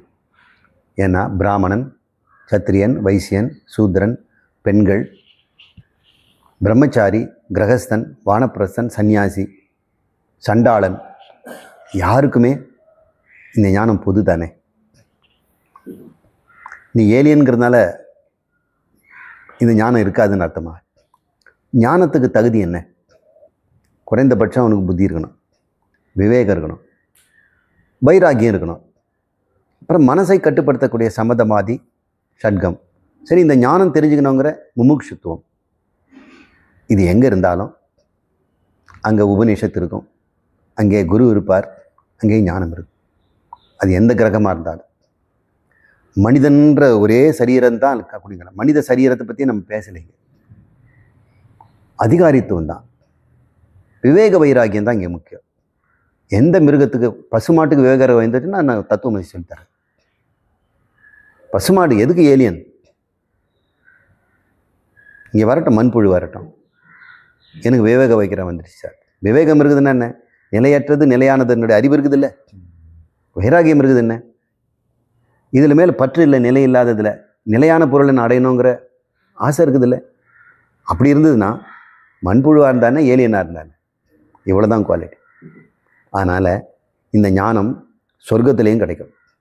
ஆனால் சொர்க்கத்தில் விவேக வைராகியம் இருக்குதா? சொர்க்கத்தில் இருக்கவங்கள ஏலியன் தானே. இப்போ அவனுக்கு என்ன சரீரம் இருக்குன்னு நம்மளுக்கு எப்படி தெரியும்? அவனுக்கு 8 கை இருக்குது, ரெக்கை இருக்குதுலாம் சொல்கிறாங்க. கந்தர்வர்களுக்கு ரெக்கை இருக்குங்கிறாங்க. அவங்க பாடுவாங்க, ஆடுவாங்க, அவங்க அஷ்டமா சித்தி இருக்கும், எது ஒன்றா செய்வாங்க, தோன்றுவாங்க, மறைவாங்க, இப்படியெல்லாம் நம்ம கேட்கும்போது அவங்களும் ஏலியன் தானே. இப்போ அவங்களுக்கு ஞானம் இருக்காதா? அவங்களுக்கும் உண்டு. குவாலிட்டி என்ன? விவேக வைராக்கியம் இருக்குதா? சொர்க்க லோகத்தில் இருக்கணும், விவேக வைராக்கியம் இருக்காது. முதல்ல குரு இருப்பாரா கேளுங்க. சொர்க்கத்துக்கு போகிறவர் குரு. குரு வந்து குருவாக இருக்க பிரம்மத்தை அறிந்தவர் ஏன் சொர்க்கம் போகிறாரு? அவர் பிரம்மமால இருப்பார், ரெண்டாவது பிரம்மம். அப்போ முதல்ல வந்து தேவலோகத்தில் குரு இருக்க மாட்டார். ஏலியன் ஊரகத்தில் இருக்கிறதுக்கு வாய்ப்பு இருக்குது. அங்கே யாராவது ஒருத்தர் இந்த பகவானே அங்கே அவதாரம் எடுத்து பகவத்கீதை நடத்தியிருந்தாருன்னா, இன்னொரு உலகம் இருக்கிறது பேரலல் யூனிவர்ஸே வச்சுங்களேன், அதுவும் சிருஷ்டியில் தானே வருது. சிருஷ்டி எப்பவுமே ஒரே மாதிரி தானே இருக்கும், சைக்கிள் தானே. அதனால் எப்பயும் அங்கேயும் அங்கே வந்து பகவான் இருப்பார், அங்கேயும் மகாபாரதம் நடக்கும், அங்கே ராமாயணம் இருக்கும், எல்லாமே இருக்கும். ரெப்ளிகேட் எவ்வளோ வேணா இருக்கலாம். இவ்வளோ தாங்க. சொர்க்கலோகமும் ஏலியன் தான் நம்மளை பொறுத்த வரைக்கும். அவங்களுக்கும் ஞானம் வருமானா வரும். ஏன்னா சத்தியலோகத்தில் இருக்கவங்களுக்கெல்லாம் ஞானிகளாகி பிரம்மாவே உபதேசம் பண்ணுறாரு. ஏன்னா பிரம்மா நாரதருக்கு சொல்லி கொடுத்துருக்கிறாரு, பிருகு போன்ற முனிவருக்கு சொல்லி கொடுத்துருக்கிறாரு, வசிட்டர் போன்றவங்களாம் அங்கே இருந்துருக்கிறாங்க, பல பேர் அங்கே இருந்து ஞானத்தை பெற்றிருக்கிறாங்க. அதனால் குரு அங்கே இருக்கிறார். எங்கே? சத்தியலோகத்தில் இருக்கிறார்.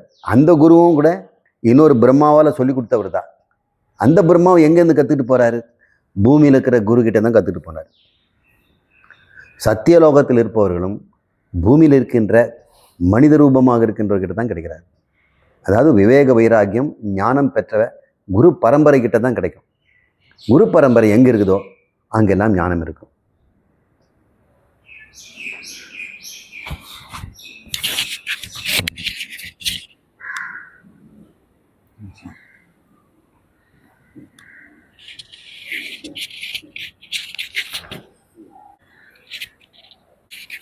சார் 18 புராணத்தை பற்றி கேட்டிருக்காரு சார் ஒருத்தர். ஸ்ரீகாந்தன் கனகரத்னம்ங்கிறவர் கேட்டிருக்காரு, வேதவியாசர் ஏன் 18 புராணங்களையும் எழுதி ஒவ்வொரு புராணங்களிலும் சிவன், விஷ்ணு, பார்வதி, ஸ்கந்தன் ஆகியோரை ஈஸ்வரர்கள் என்று கூறியுள்ளார்? இது மக்களை தவறாக வழிநடத்தி பலரை குழப்பத்தில் ஆழ்த்தி விட்டது போல் தெரிகிறது. இதற்காக விளக்கத்தை அறிய விரும்புகிறேன். நன்றி. தான் அறிவு வரும். அறிவு இருக்கிற இடத்துல எது அறிவு இருக்குது? அறிவு இருக்கிற இடத்துல குழம்பாத ஒரு அறிவுக்கு அறிவை எது கொடுக்கணும்? குழப்பத்தை உண்டு பண்ணாதான் அங்கே அறிவு தர முடியும். அதனால் குழம்பட்டோம். இப்படி கேள்வி வருது பாருங்க, அப்புறம் தான் நமக்கு பதில் சொல்லுவோம். அப்படிலாம் இல்லை அப்படி. அப்புறம் இல்லைன்றதுக்காக ஏன் எழுதி வச்சாரு? சரி, வேதம் நீ பிரம்மம் அப்படின்னு ஒரே வார்த்தையில் சொல்லிட்டு போயிருக்கலாம்ல. எதுக்கு இருக்கு எஜுர் சாம ஆதரவனம்? அது எதுக்கு 10,000 மந்திரங்கள்? உபனிஷத்து ஒரே ஓலையில் முடிஞ்சு போச்சு. வேதமே ஒரு ஓலையில் முடிஞ்சு, ஒரு ஓலையோட அதிகம். தத்துவமசி இவ்வளோ தானுங்க. அப்புறம் எதுக்கு அவ்வளோ எழுதி வச்சுட்டு வேதம்? யாருமே நேரடியாக இந்த ஞானத்தை வரதில்லை. முதல்ல கர்மத்தில் இருந்து வைராக்கியம் விவேகம் வந்த பிறகு தான் ஞானத்துக்கு வர முடியும். அதில் 2 விதமான மக்கள் எப்பவுமே பூமியில் இருக்கிறாங்க. அந்த மக்களுக்காக வெரைட்டியாக இருக்கிறதுனால இந்த உபனிஷத்து தாத்பரியத்தை பல விதமாக சொல்லுது. கிரந்தங்களும் நூலும் பல விதமாக இருக்குது. சரி, வியாசர் என்ன அவர் சொந்தமாக கதை எழுதினாரா 18 புராணத்தையும்? அப்படி அவர் ஒன்றும் செய்யலை. அவர் ஒரு ஆந்தாலஜிஸ்ட். ஆந்தாலஜிஸ்ட்ங்கிற கலெக்டர். அவர் பாரத நாடு முழுக்க நீண்ட காலம் வாழ்ந்து சுற்றி அடைஞ்சார். அவர் ஒரு பெரிய யோகி. புராணங்களை அங்கேருந்து மக்கள்கிட்டேருந்து திரட்டி அதை தொகுத்து ஒவ்வொரு புராணத்துக்கும் ஒரு தலைப்பை வச்சு ஒரு தலைவன் அதுக்கு லீடராக வச்சு எழுதி வச்சிருக்கிறார். ஆனால் சங்கதியெல்லாம் ஒன்று தான், உள்ளே இருக்கிற விஷயமெல்லாம் ஒன்று தான், கொஞ்சம் கொஞ்சம் வெரைட்டி தான். கேக்லேயே எத்தனை விதமான கேக் பண்ணுறோம், சர்க்கரையிலே எத்தனை விதமான ஸ்வீட் பண்ணுறோம், காரத்திலே எத்தனை விதமான காரங்களை பண்ணுறோம். இது மாதிரி தான் பண்ணி வச்சிருக்கிறார். குழம்பட்டோம். வேதமும் இந்த கர்மகாண்டத்தில் வாயு நீ தான் கண்கண்ட தெய்வம். ஏன் நம்மளுடைய பத்திரம் கர்ணேபில சொல்கிறோம்ல, ஆரியமா நீ தான் தலைவன்,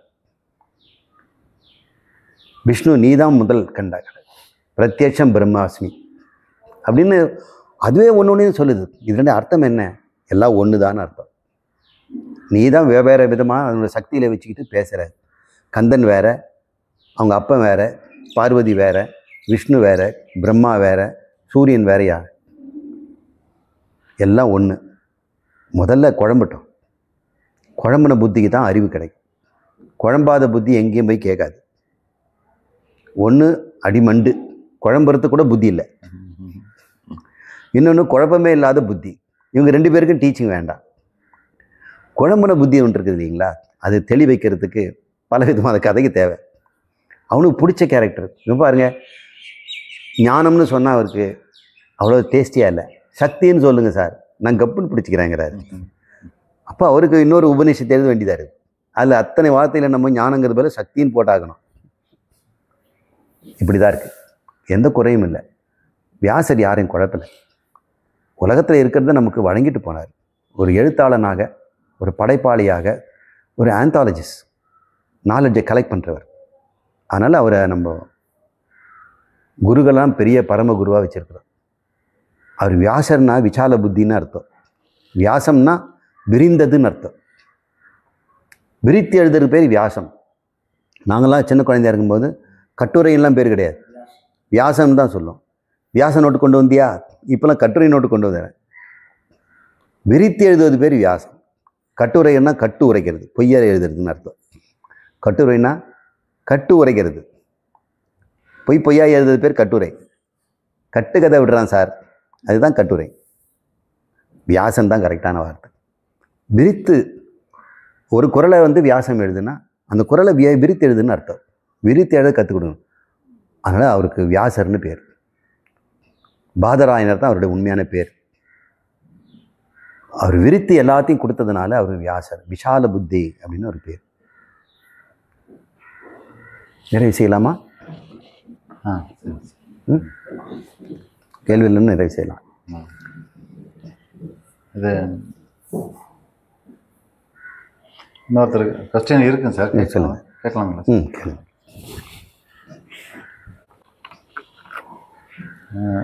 அத்வைத வேதாந்தத்தின் ஆழம் அறிகிறேன், ஆனால் மித்யாவினால் உண்டாகும் பயன் என்ன? இந்த உபாதான ஜெகத் சிருஷ்டியும் நோக்கம் என்ன? சாய் சுந்தர கிருஷ்ணா கேட்கிறார்.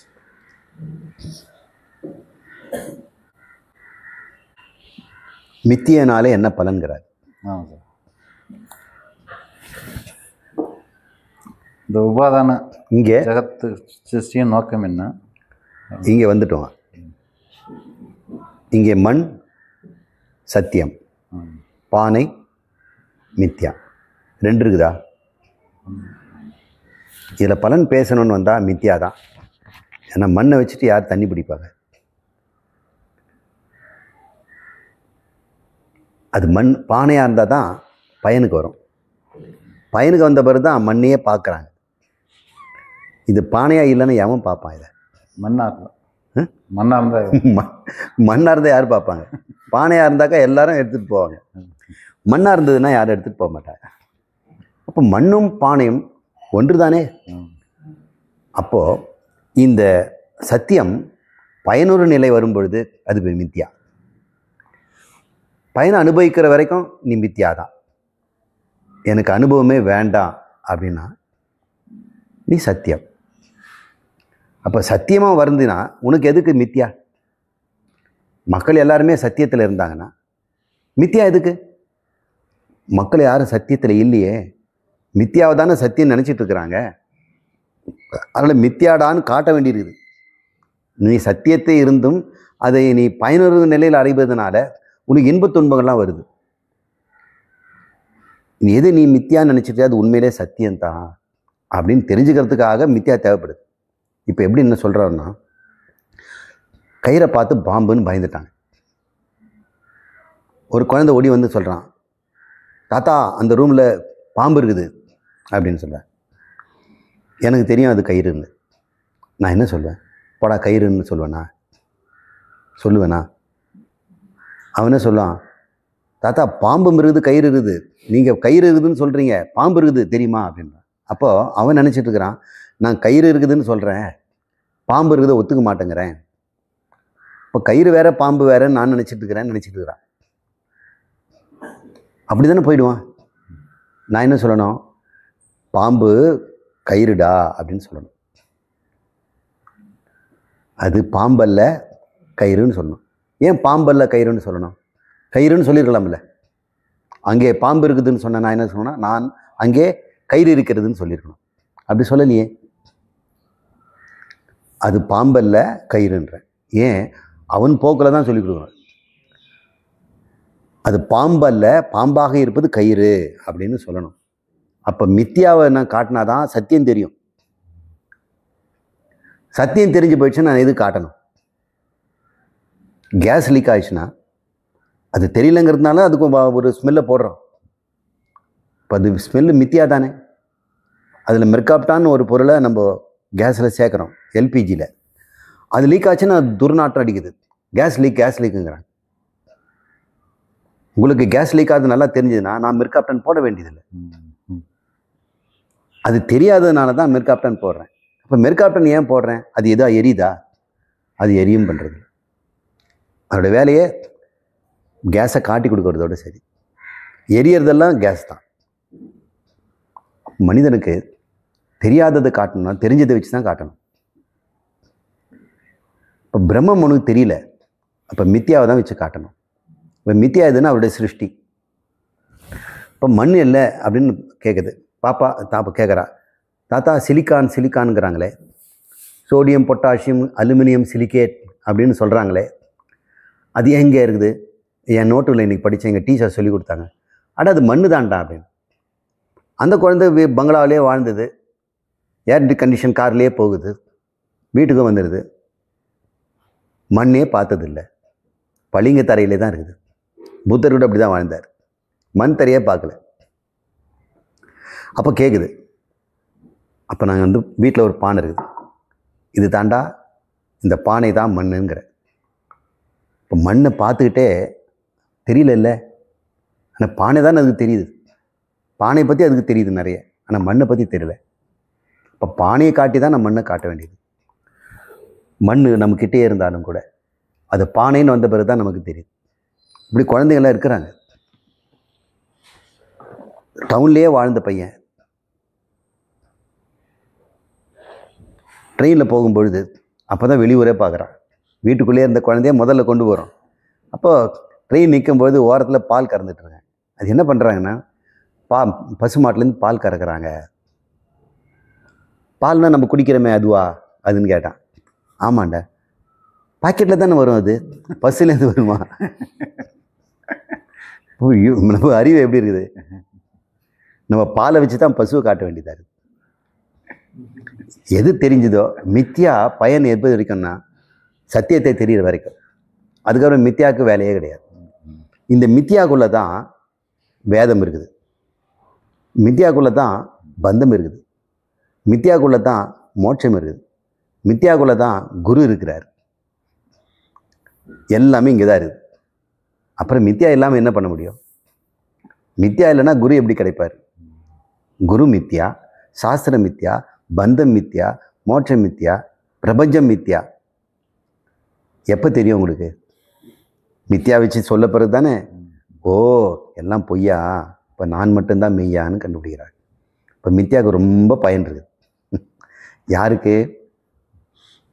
இந்த அஞ்ஞானிக்கு. ஞானிக்கு அதனால பயனே கிடையாது. குருக்கு கொஞ்சம் பயன், ஏன்னா அது டீச்சிங்க்கு ரொம்ப யூஸ்ஃபுல்லாக இருக்குது, அவ்வளோதான். அதுக்கப்புறம் அவர் மித்தியாவை தூக்கி போட்டு போயிடுவார். நிறைவு செய்யலாமா?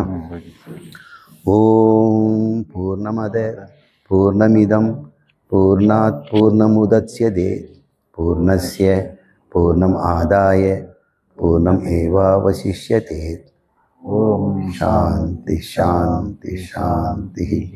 ஹரி ஓம். ஸ்ரீ குருப்யோ நமः. ஹரி ஓம்.